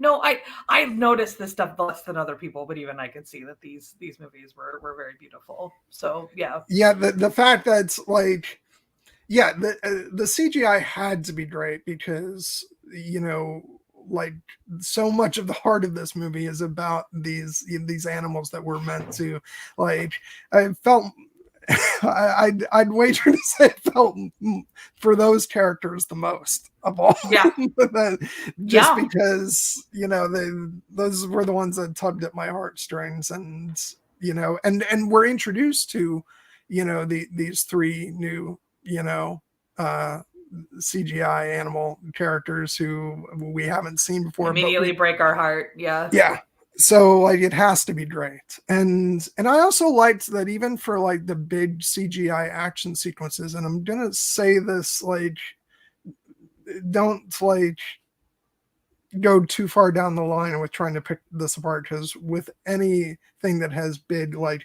people like jumping through the air and a tree with wings and all this stuff, like there is a certain amount of when I say define the laws of physics, to my knowledge, this stuff doesn't sure, happen in real life. But right. comparatively speaking, like in terms of like some other Marvel movies, and not even just Marvel movies, but just some other movies in general, I thought that the laws of physics were sufficiently respected that nothing to me seemed like that looks odd. It Yeah, all looked really good. Like I bought into every moment. Um, sure. No, you're yeah, right. There wasn't anything that really like took me out of it, at the end of the day. But again, I don't know. I know like a common criticism of like one of the final battles in Black Panther is the CGI is bad, and I was like, nope, I didn't notice any of that, you know. So yeah, the yeah. big I won't dwell on that very much because like I'm very much want to stay with my positive thoughts as it Sure, relates yeah, yeah, to yeah. this movie and not get into the Me weeds too. on Yeah. other stuff. But I think I agree that I don't think the CGI with those movies in particular is very good, but a lot of that comes down to the fact that those sequences look nothing like the rest of the movies. Which comes down a lot of times to how much experience the director has with visual effects. Okay. And that's why, in my opinion, that was another thing I loved about Multiverse of Madness, was that I thought the visual effects were astounding. And a lot of that comes down to the fact that Sam Raimi has worked time and time again with these types of movies. So yeah, and by this point, James Gunn has had more than enough experience doing these types of movies. So I was gonna say this is the third time in 3 movies that Peter gets saved from being left out in space by himself. So like, Yondu saves him twice, and then Adam Warlock, my big dumb super son, saves him in this one. So yeah. Let's go ahead and talk about Adam, because I was so fucking delighted by Adam Warlock. Like, I know people were like, I don't know, he kind of felt weird. I think people with more familiarity with his comics characters thought he was weird, but like, I thought like having him like have been like taken out of the cocoon too soon or whatever was such a genius way to like depower an overpowered character. You know what I mean? To sort of make him fit more naturally in with these people. But like, I just really, I do think his turn to good maybe would have been more natural after he saw his mother die versus like after they saved him and stuff. Cause he knows that the Guardians didn't kill his mom. You know what I mean? Like he was, you know, so I thought that maybe that was a bit strange, but like, I loved him with his like obsession with the pet, and you know, and then he burns the guy to a crisp, you know, like when his mother is trying to interrogate him, he burns him, and I was like, oh my god. Oh, and by the way, what's her name? Elizabeth Elizabeth Debicki, or how do you say? Yes, I think that's right. Yeah. Yeah, she was great too. She, of course, was in the second film as well, but I just loved her exasperation with her son. Yeah. But also like trying to protect him from the High Evolutionary. You know, I was like, this is such a good performance. But yeah, but she was like, nope, you can't keep the weird pet. Like, sorry. And then he just keeps it anyways. So, you know, like. And when he burns the guy, and then you know the little animal, he's like, he seems sad. I'm not feeling really good about that, honestly. I'm not liking how it's making me feel. Yeah, that's. I also just love. The actor is Will Poulter. He was used to Scrub in the Narnia movies, which maybe is why I was like. Why it was so easy for me to like him, because he is like so aggravating in Voyage of the Dawn Treader, intentionally so. That's how the character's supposed to be. His face is perfect for that type of character. Like, just something about it. Like, I know he's in like Meet the Millers or We're the Millers or whatever that one is, like that sort of some people know him better, but I'm like, no, he's used to Scrub and he's Adam Warlock, where like his face is perfect for what he's doing. Like, it's just So the fact that he was sort of playing like, you know, humorously dumb, you know, was just immediately endearing to me. And just like, you know, when, you know, like Rocket goes out of his dress, it's like, I forget what he calls him, like Ferret or something, where he's like, wait, where are you going, Ferret? It's just like, he's so good. I feel like I wanted him to dance at the end, you know, like I felt sad for him just sort of sitting there watching everybody, but you can see that like he's like, yeah, like this is a place for me. That's one of the reasons I love the end credits too. Like I said, these Guardians, this is for me far and away, and I know you're gonna say this is a low bar, but for me it's not. Like this for me far and away is the best trilogy in the MCU, like without a doubt, you know, like it's the whole arc of it is great, but I would also 1,000,000% watch a movie with those new Guardians too. Like I said, I've always loved, like I've loved Kraglin in all of the movies. Like I loved Adam Warlock. Like, you know, just I don't know who. I think Phyla is the little girl. There's been some hints that she has some comic book or I read something that hinted she had comic book origins as well. But like just all of these people, I'm just like, yeah, I would watch this. So yeah. I do have a picture of Kraglin here. Oh, I loved Kraglin. This was one of the moments when I sobbed my eyes out when fucking Yondu showed back up. I was like, oh, Yondu. So yeah, Kraglin is just so good-hearted, and like, but this whole thing with the dog was with Cosmo was hysterical. Bad dog, and like I love that. Like that's essentially like that's, you know, Kraglin does have, he's learning how to use the what is that? It's an arrow of the arrow, pin and arrow, yeah. So like that's like okay, that's like his, you know, his arc throughout the movie is with the beats of that. But aside from that, it really is just this standoff with Cosmo about calling him a bad dog. Oh my God, I was peeing my pants when they were in the card game, and Cosmo was like, the Russians sent me into space and they didn't even think I would survive, and that was not nearly as hurt. Like, even they didn't call me a bad dog, you know? Like, I was like, oh my God, this is incredible. And then you got characters from the previous movies, or you've got Howard the Duck. Howard the Duck, and Howard the Duck was there. Hi, Patter. Yeah. And the broker, I think is his name. He was there. Yep. But yeah, no, I love seeing Howard the Duck. I'm just waiting for like they keep laying the tracks for him. He's like gonna have his own breakout movie, right? Like, definitely, we're getting there. Or we just have to build up. Like we broke through with the F-bomb in this movie. We just have to wait until you open the fucking door. I was like, it's because of course when Howard the Duck comes out, he's gonna have to be, you know. We're gonna have to be free with the F-bombs for sure. Yeah. So yeah. Yeah, no. What now? Open the fucking door. And then he can't drive, like the whole thing. Oh my God, I was like, this whole thing is incredible. I don't know. I loved when they landed on the planet in general. Like how everybody's like, yay, and then Drax hits the kid with the ball. I was like, oh my God, like. And then they go, like they go to the family seems to be pretty nice. You know, I don't know. It just, but then watching Peter try and drive the car, I was like, oh my God. So yeah, oh my God, all the little children. Oh, sad trombone. They all died. But yeah, like yeah, I was reminded of that when I saw the movie again today. I'm like, shit, they all got wiped out.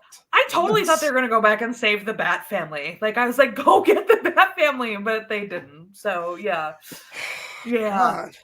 There was a ton of shit that was really freaking heavy in these. And, like, as funny as they are, there was a lot of stuff that was really heavy. And I don't know. So, like,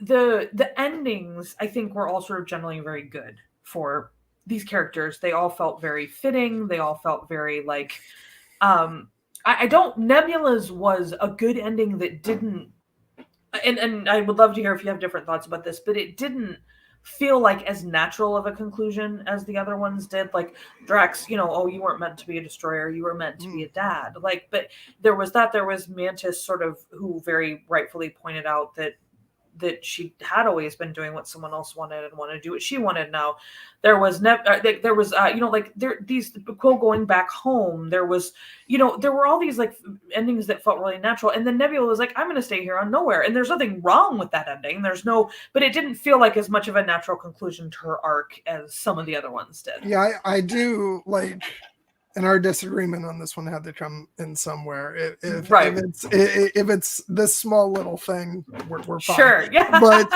But no, I kind of feel like, and this is what I was talking about earlier with her sort of character progression throughout the movies. I liked the fact that she was becoming more about taking care of the family and the community that's built up, and that she feels sort of responsible for that, and because she was deprived of that, and it drives home the fact that she wanted like safety and security as a child, and a connection with her sister growing up, which she didn't really have, even though they've sort of come to a better place. So I felt it's kind of like she said, she wants to give, like these people and the children like something that she was deprived of.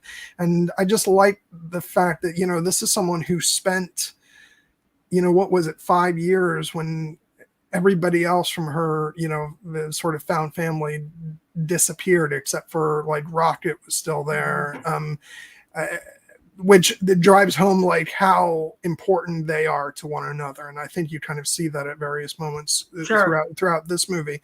And so someone who like was carrying on, as like the de facto leader of what was left of the group, and then to get that family back, and I think she's very protective of that, and so I feel like she's stepped into this role of wanting to protect people, and so she kind of, I think she sees that as her mission, at the end here, at least for the time being, to, they're in a moment where they need to create a home for lots of different beings at this point. And so I don't think that her priority is to go off and do Guardians missions. I think she very much wants to help stabilize things for people. But I'm not going to sit here and tell you that, that you're wrong. No, and again, there was certainly nothing wrong with the ending that she was given. Like I said, I just felt like the other one sort of fit maybe a little better. Like I said, I did like Drax, especially sort of going from being Drax the Destroyer to being a dad and stuff.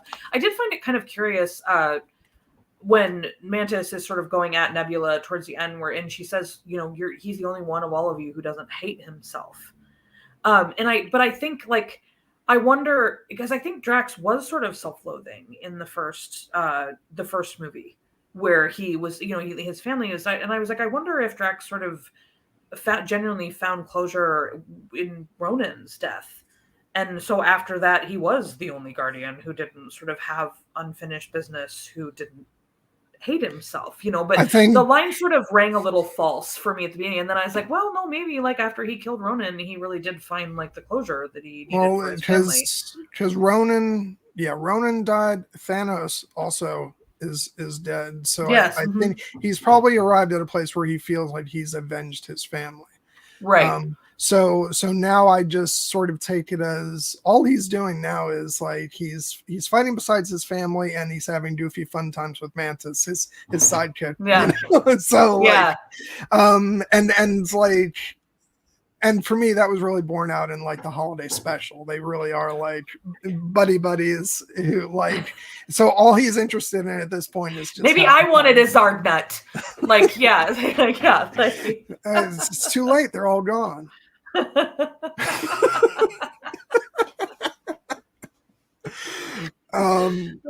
I did also love the nod to the holiday special and the Kevin Bacon headline that Quill's grandpa was reading at the end. So Kevin Bacon. Oh, I did not catch that. Oh yeah, it's like Kevin Bacon tells all about So I thought that was pretty funny too. But like I really enjoyed the holiday special when I saw it back when it came out, but I love it even more now just because of like how much I love this movie. And I went back to watch the holiday special the other day, and it's just like it's really it's the holiday special is equal parts hilarious but also kind of disturbing just because how they abduct poor Kevin Bacon. They 100% abducted Kevin Bacon. Yeah, for sure but I'm so happy for that, because like I remember it got to the end of the special and the stuff with Peter and Mantis, and it was so emotional just to get that beat, and I'm really glad we got that before heading into this movie, because definitely. Definitely. I like their relationship too, burgeoning though it is. Like you said, Mantis and Drax are really the money relationship there, but yeah. Yeah, I mean, yeah, I did like Drax's line Agreed. about how he's like, you know, well, that was Quill's fault. He should know by now that I never listen to anybody, which is true. But and I will say, like, we should probably talk about, and this kind of maybe even goes back a little bit to what we were talking about before, about sort of not sure how we feel about like the morality of some of the characters, like in the instance of like, oh, we're just going to save the higher life forms. By the same token, the moment with Mantis where she wipes Drax's memory, you know, after, you know, telling him to his face that she thinks he's stupid. That's not not really sure how I feel about that. That's not a good guy moment exactly. So yeah. No, I know what you mean, especially after she sort of made a point earlier about how she doesn't use her power on her friends. Yeah. You know, and I was like, that's good. You know, like our good and our bad experiences are what make us what we are. You know, like it I guess I don't know. I don't know if Drax. I think Drax probably already knows that they think he's stupid. You know, like I don't know if she was giving him any new information, and her saying it so bluntly was not kind. You know, like, but it was the truth at the end of the day. And she had a lot of other good, you know, like I said, she was like, he's got all these other good qualities, even if he's not smart. Like, you guys are all smart, and look where that's brought you. You know, look what it's all self-loathing, and it's all, none of you are happier for being smart, you know? So, but you're right that's a bit, morally dubious. So yeah. But and not to get all, you know, movies should be morally dark and all that stuff, but it actually kind of, even though I don't like it as a character moment from Mantis, I was like, bad Mantis, no, not cool. but also it does add a sort of a grayness to the sort of to her character, and maybe the characters overall, that these are not people who are always going to do the right thing at every given moment, and what is the right thing in that moment, probably just not to say what she said at all, probably. But yeah, it's one of those moments where it's interesting that it wasn't resolved like later on. And yeah, so I kind of like that the question is there. It just didn't make me feel all that great in the moment. Well, it's a question that's like interesting for yourself too. If you had the power to make people forget hurtful things that you'd said to them, would you use it? Would it be a bad thing to use it? You know, if you regretted what you said, if you could take all those things back that you said that you regretted, like, which it's a morally difficult question, because it's like, it's not right to mess with people's minds, but like, is it right to hurt people's feelings? Is it right to sort of hurt, especially, you know, in a way that makes you feel better, or it you know what I mean? Like, so I think there's a lot of like, it's definitely a very sort of gray area where it's like, sometimes like I can think of things that I said to my mom that I wish I could make her forget, you know, like that I've said to people in my life that I think if I could take that back, I absolutely would. But is it right to fuck with people's brains? You know, like, not, you know, so so I kind of like the moment for what it presents. I just don't but at the same time, I don't feel good about it. No, and especially because it is a character that's like sort of otherwise very good. You know, I think The thing with the big giant beasts bordered a little bit on cheesy for me. Like it didn't quite cross that line, but like, oh, they just want to be loved and they're scared and they're this and they're that. Like I think is not a bad thing, but for some reason the way that it was sort of presented made it feel a little corny to me. I don't feel that strongly about it one way or the other, but I did kind of like it because it very much reminded me of some stuff from Star Wars, especially in Star Wars Rebels. There's a character named Ezra who has, the ability to sort of empathically communicate with animals. And so it was very evocative of that. And I also like that it was tying back, these creatures from the beginning of volume 2. Yeah. It just felt like we're sort of bringing these elements together, in the final movie. So, yeah. But yeah, so, okay. So I did have a checklist to stuff, to make sure we discuss. I want to see what Yeah, there's definitely one more thing I would like to discuss, but let's finish your checklist first. So. Okay. We talked about Groot, right? I mean, I know we talked a little bit about him. Like, that's the one thing that I would like to still. I loved the end when he says, "I love you guys." Like, I was like, this is, I didn't get this. Paul did immediately. Again, Paul is better at movies than I am. But that was meant to be that we're part of the family now, that we understand Groot now, because it's like they precede it with Gamora understanding that, and then when he says, I love you guys, that's meant to be to the audience that we're part of the family now, that we can finally understand what Groot is saying other than I am Groot. Because and somebody tweeted about that and was like, please let this be it, and James Gunn was like, that's absolutely what you were supposed to have gotten out of it. Okay, well, I can feel dumb right beside Aaron, because I had taken that in the most literal sense, like, oh, so he's finally learned some non-Groot words, but I liked that a lot more. And I'm glad that I know that now, because now the next time I watch it, it's just gonna make that even more emotional, and I'm gonna cry more. So it's what I'm here for, to make you cry more. So yeah. Oh wow, that's just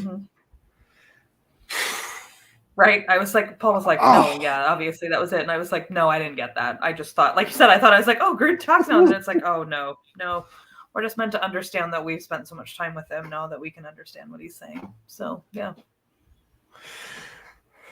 I just wonder how much effort and thought Vin Diesel put into that line. He was like, I get this one chance to say something different. Now's my time.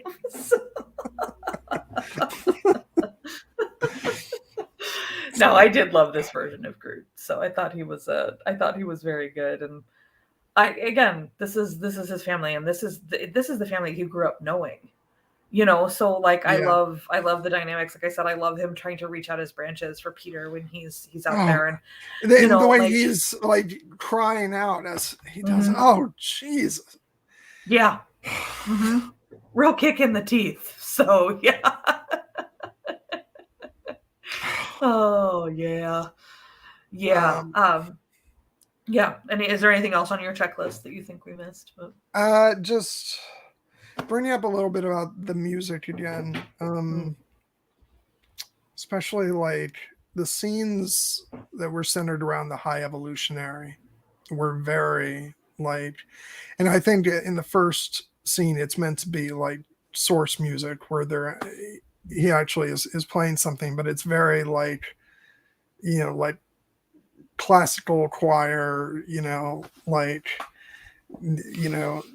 just a different flavor than a lot of times get in these movies. And I just thought it was beautiful. And And speaking of, I will say, even though I liked this composer's work more than the composer on the previous two films, but the composer of those films, Tyler Bates, they actually did bring back his theme for, I think it was possibly one scene in this movie. There might have been more. Maybe I just didn't notice, but I think it's the scene where like Rocket is like crashing his ship into this flesh ship. Yeah, that was, I was like, yeah, there's the theme. So yeah, for sure. Yeah.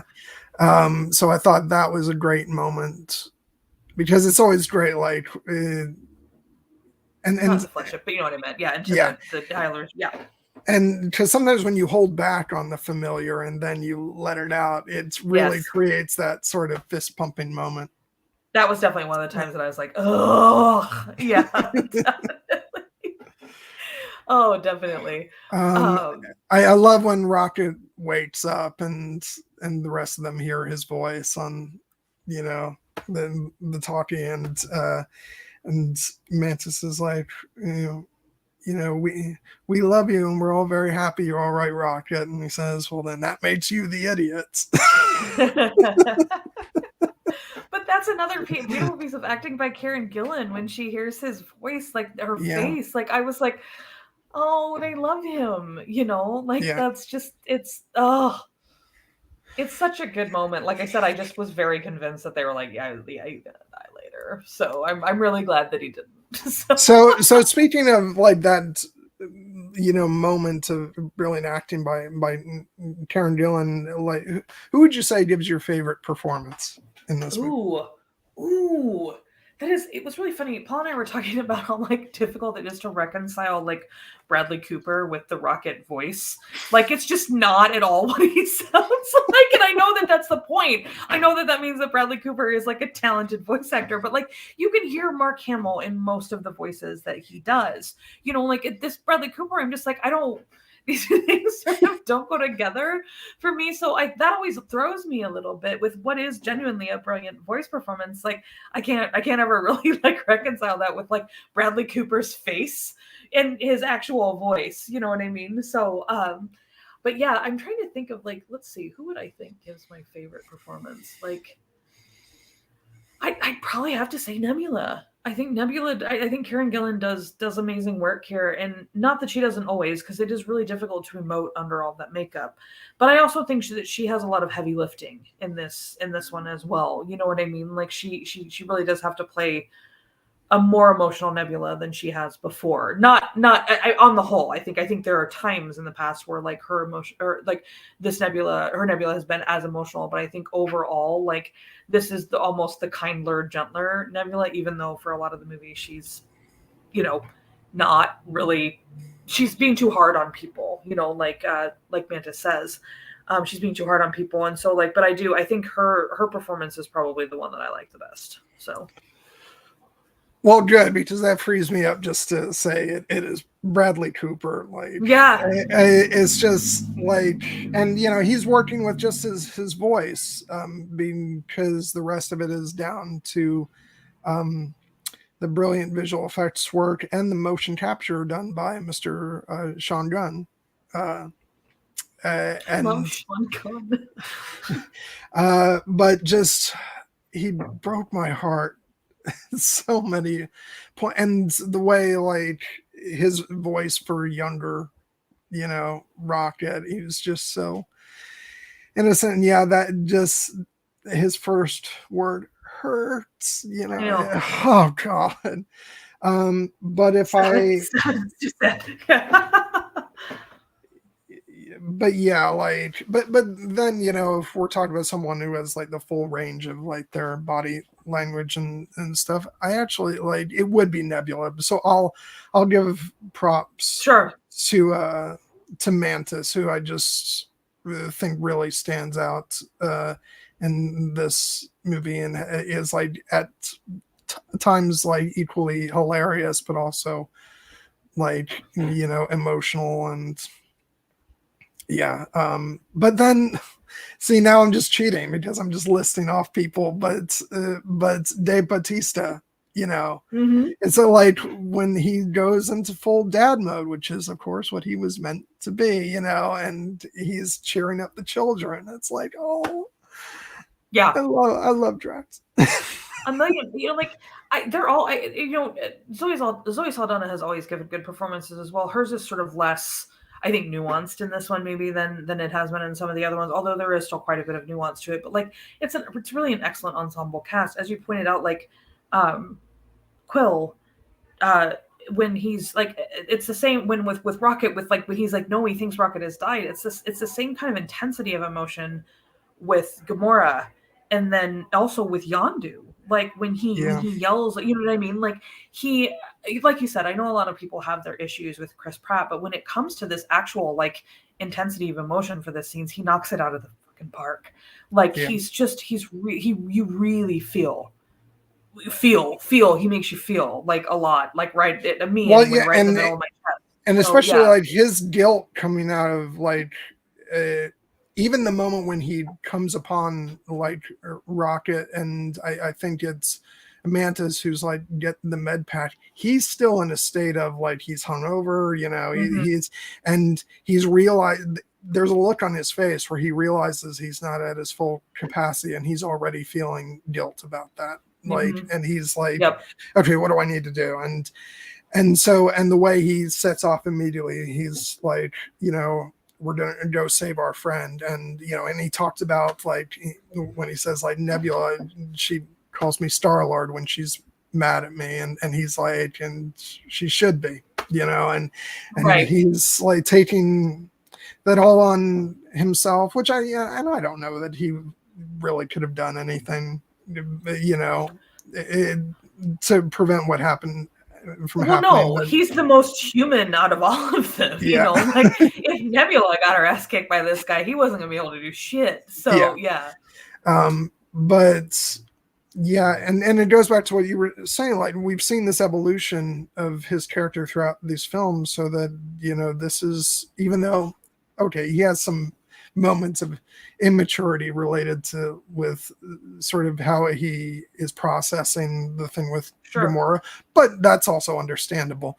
But for the most part, we're very much seeing a Quill who has been through so much that, you know, that he's coming out the other side of this a much more mature person, and sort of looking at things differently than maybe he did in the past. You know, he has to go through, you know, the bad patch of him just getting drunk a lot to get there, but, you know. Well, and he hurts, you know, like I know people are not wrong that like Quill sort of dooms half of humanity by not being able to control his emotions with Thanos, but like I don't know, I guess that has never, I don't want to say bothered me, but like that's never been as much of a detriment to his character as I think it is for some people, because Quill feels things really deeply.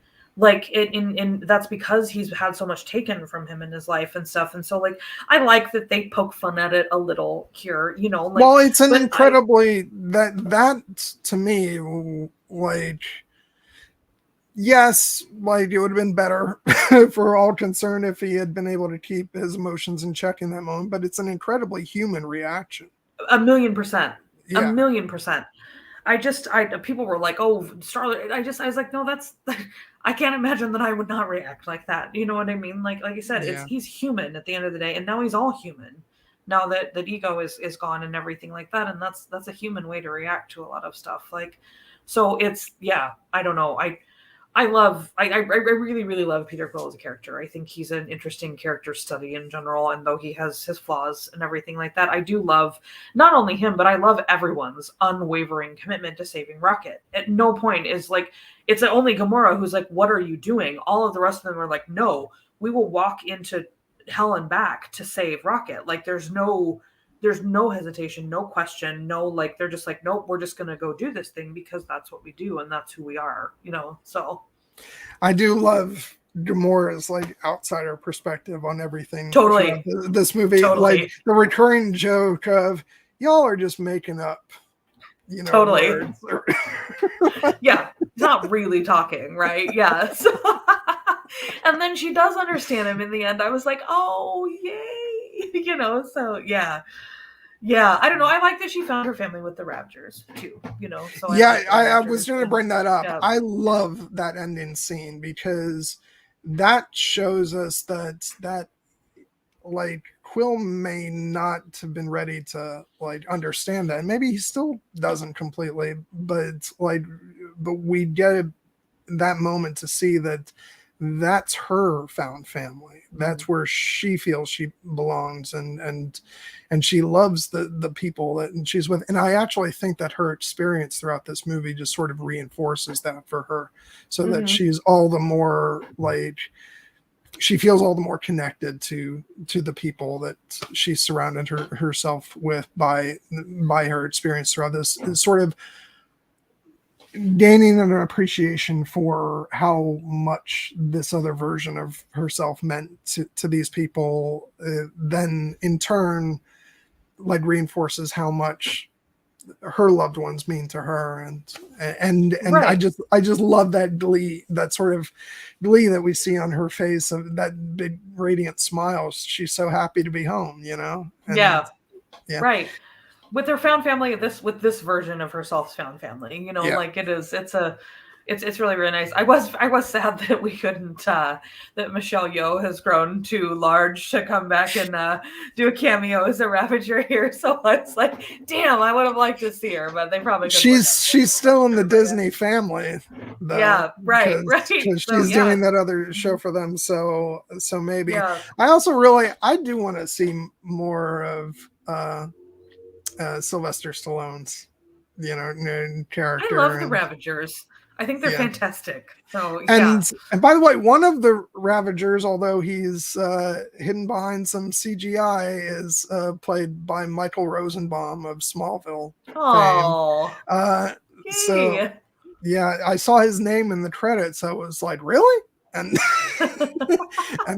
and then I was like, oh yeah, that is him. I can see the outline of his face. He's all Yeah. blue and crystally, but that's Yeah. him.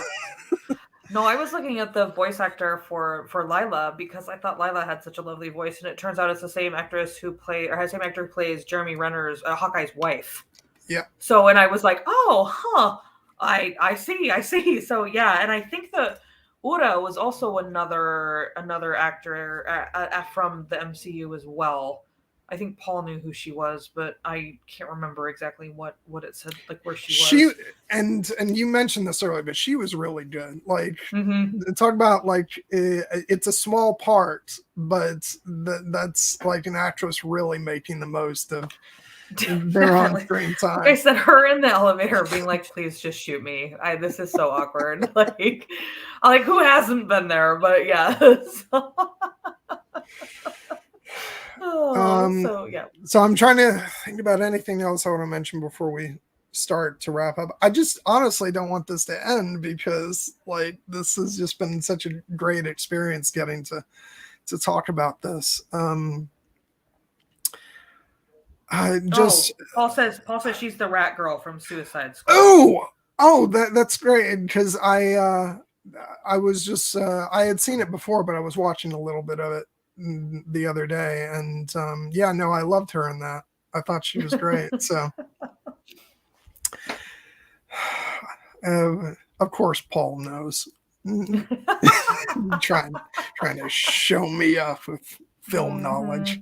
I think we IMDb'd some of it, but he might have known right off the top of his head. But yeah, so now if he doesn't hear anything about the Coen brothers streams, he'll know why. He knows why.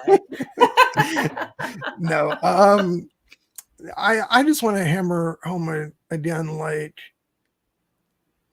the feeling I got while watching this was, and this is why, like, and I'm not trying to make you upset with me by saying this, but I don't know necessarily if this is a sea change for me with the MCU overall, because what I really felt watching this was like this felt for me like it was there was so much heart in it and so much wonderful artistry that it almost felt like it transcended being part of the quote unquote MCU and is just like one of my new favorite science fiction films. It's like it did feel like it reached another level. But that said, like it's funny because so many people have been ragging on this phase of the MCU overall, and I've actually, not saying all of it, certainly not all of it has been, knocking out of the park, because there's still plenty that I personally haven't been crazy about, but there's been more that I've been interested in. It's funny that you mentioned that you weren't super fond of Loki. I quite enjoyed Loki. Well, that's not weird. Normally we and again, there was a lot about Multiverse of Madness that I liked, though I can see, like, I understand the complaints that people have about that movie, and I perfectly respect that. I think that there's validity to the issues that people had with how Wanda as a character was treated in terms of her overall development. But within the confines of that movie, I think it works really great. And again, and there's several things that are her the horror of her sort of chasing them when she's walking over the glass and like all this stuff is just, there are parts of it that are really, really wonderful.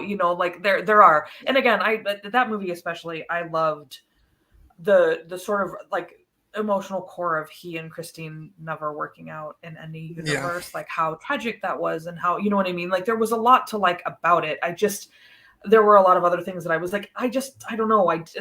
That was the latest thing that felt like we're trying to shove this new character in here, and this is what we're gonna, you know what I mean? Like, so Wakanda Forever, even with Riri, it's like these are good characters, and I'm glad we're getting more representation and more other things like that in the Marvel universe, but they feel misplaced sometimes in these stories that we're used to, that we're already being told. They're just sort of jammed in there because it's like no one will go see a Riri Williams movie, but it's like, no, we will, like you don't need to keep putting them in with these other people and taking the story away from the characters that we already know, which sounds dangerously close to a weird argument that I'm actually not making. You know what I mean? Like I'm really not trying to be like, oh, well, they should have their own stuff instead of, like, but I'm just saying, like, I think sometimes you had always complained that they feel like set up for other things, and Phase 4 has felt like that a lot to me, like that nothing is sort of self-contained. It's all just meant to set up the next thing. I do think the strongest things have been in movies that were primarily concerned with telling their own story and less concerned with setting stuff up. Like, even though this is another point of sort of not super disagreement, but slight disagreement with No Way Home for me, because that is one of my favorite. It's because that very much to me is like the culmination of 20 years of Spider-Man movies, and so it's primarily concerned with that, and that's why I love that so much. And of course, nostalgia, for me, and we're kind of bouncing all around now, but it's the end of the stream, so we might as well. This is usually where it totally goes off the rails. So you say that Spider-Man has never been really big for you, and you've got kind of tired with sort of oversaturation. But for me, I think that at the end of the day, that's part of some of my overall problems with the MCU overall, is that growing up, I loved Spider-Man, I loved the X-Men, and there was a bit of love for Fantastic Four back when I was younger too. So those are kind of like the core elements of Marvel to me, and the fact that none of them were at play in early MCU kind of took me out of becoming emotionally attached to the stories, which is why I feel I'm so happy about my love for this movie, because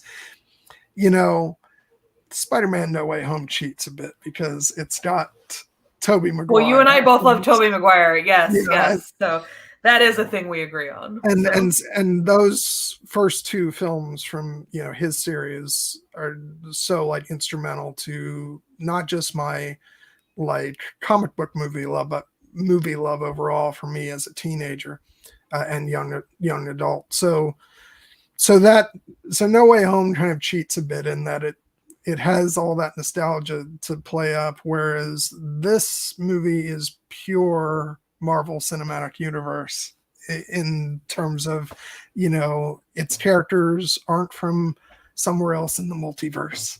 Yeah. Or from other movie franchises. It is Gamora kind of is, but still. So yeah. But yeah, so the fact that I just went so over the moon for this makes me really happy, and so I can actually point to something and see like I really, really love that. So yeah, more like that, please. Yeah. Which of course we will get because James Gunn is leaving. But yeah. Maybe we'll get more of it, just not in the MCU. So yeah, exactly.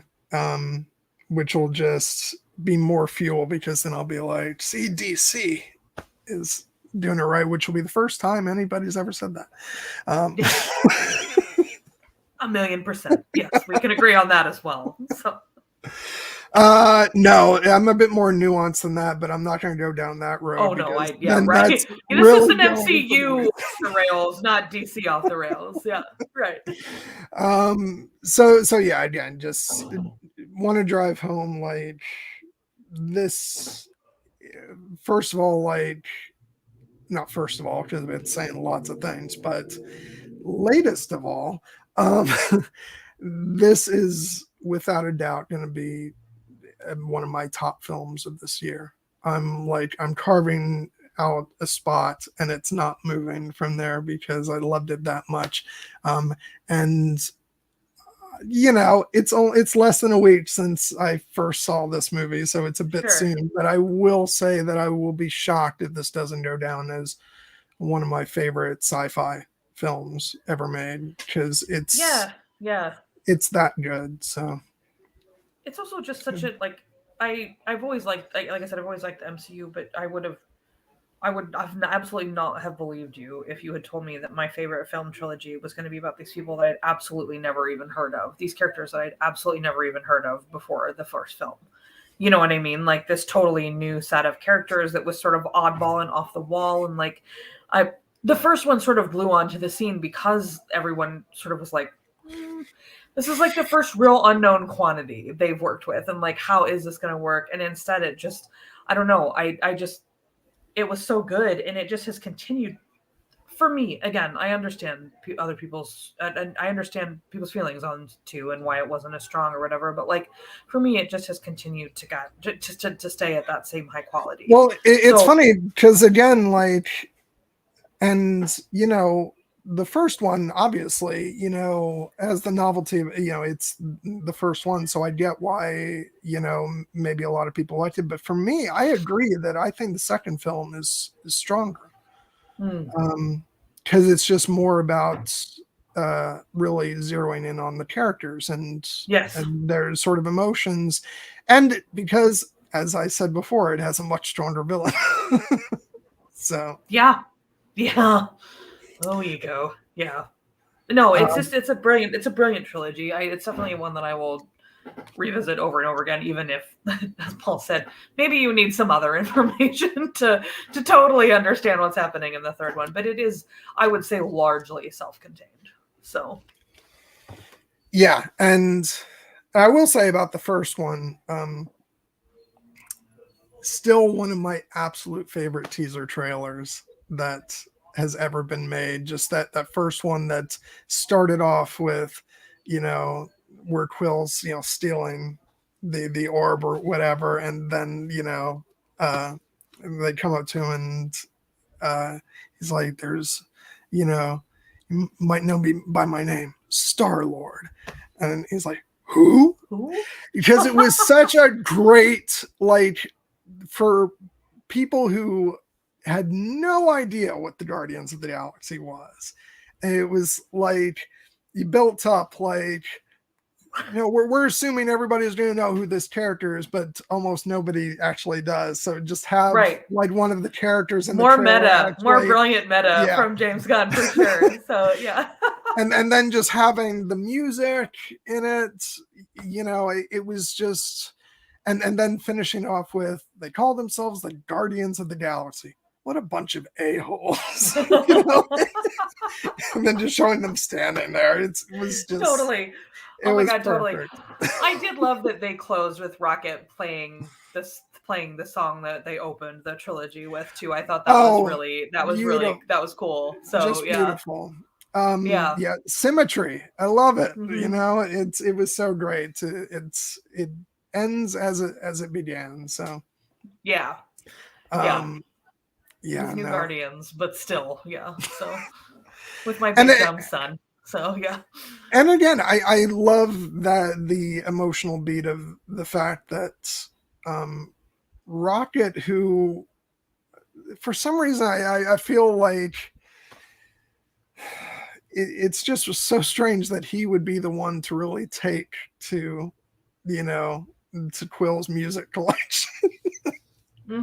And now I love that beat in the beginning of volume 2 where he's like, blame Quill, he's the one who likes music, and Quill's like, no, actually I agree with Drax, you shouldn't be doing that right now. And it's because Rocket's the one who actually is really into the music, and because he's really into the music, Groot also loves the music, so yeah, they're all into it now. Yeah. So, and then there's that beat at in Infinity War when it opens up, when the first time you see the Guardians, and even Gamora is like, sitting in her seat, jamming out. Yeah. I did like them coming into the 2000s, so that was pretty fun. So yeah. Oh God. Okay, I'm just dragging this out at this point because it's been so fun to have this discussion. But all good things must end. We got to 2.5 hours. I was gonna say, this is only half as long as when I usually stream with you, but I guess we should probably end it right now. So yeah. Yeah. Well, yeah. Like the 5-hour stream was for 3 movies, so I don't think we need to. Return of the King one was like 4.5 hours too. So yeah. Oh no, yeah, but I mean the the longest one. Yeah. The Hobbit was, which not all of you stuck in for the whole ride because you're not insane. You're not masochists. Yeah. Hopefully you stayed for Radagast not here, man. So yeah, but okay. Anyway, all right. Yeah. All right, so just wrapping up, I'm once again going to say that you all must tune in next week because I'll have AR back on along with AK. We're going to be celebrating AR's birthday. I'm watching the animated film. I have to qualify that, Mulan, because Disney live action remakes do not exist. I didn't hate that one, but it wasn't great either. The animated is way better. So yeah. No, I'll be honest. Like I have not seen a single one except for I did go see Beauty and the Beast because that's how much I love that movie that I'll take any Beauty and the Beast content there is. But yeah.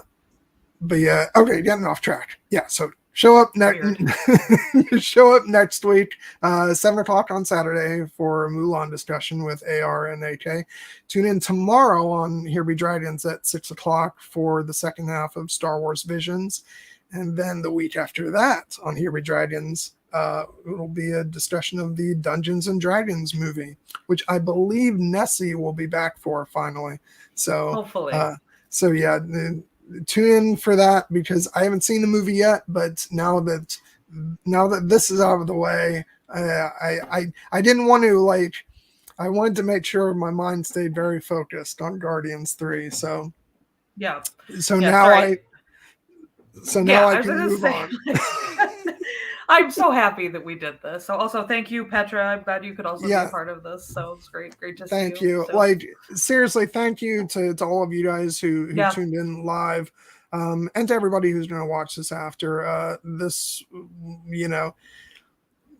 like this was really important to me all the more, not just because, oh, hey, it's a meme and John's finally doing an MCU movie, but because I genuinely loved this movie that much that I wanted to share it with you guys. So thank you for tuning in. And Erin, thank you so much for being accommodating and like letting me switch things up because we couldn't pass this up. Right? I mean, definitely could not pass this opportunity up. So Mask of Zorro will still be there later, but this one we needed to jump on for sure. So, and I did wonder if we were going to have the same objective when we talked about Mask of Zorro, but what you posted in the Slack was like, oh yeah, no, we're on the same page. There will be like equal opportunity thirsting in the discussion. I think I called it like the bisexual panic movie slightly before The Mummy. So I know The Mummy is like a lot of people's, but like, you know, we got to put Mask of Zorro in there too. So yeah. Yeah, no, like I totally get, you know, the people who, you know, went crazy for Mr. Antonio Banderas because yeah, I probably went to go see that movie multiple times because of Miss Catherine Zeta-Jones. So yeah, she's luminous in that movie. So yeah, it's true. So yeah, I'm not saying that I longingly looked at my soundtrack booklet where her picture was there. But you're not saying that. I'm not saying that. Yeah. So we're gonna get there soon because I'm very excited to do that discussion as well. We just have to iron out a date that works for both of us, because I'm also trying to juggle a bunch of other streams for next month because AK, Trish, and I are set to also do discussions on the cinematic classics Mortal Kombat and Street Fighter. Oh, very nice. Very nice.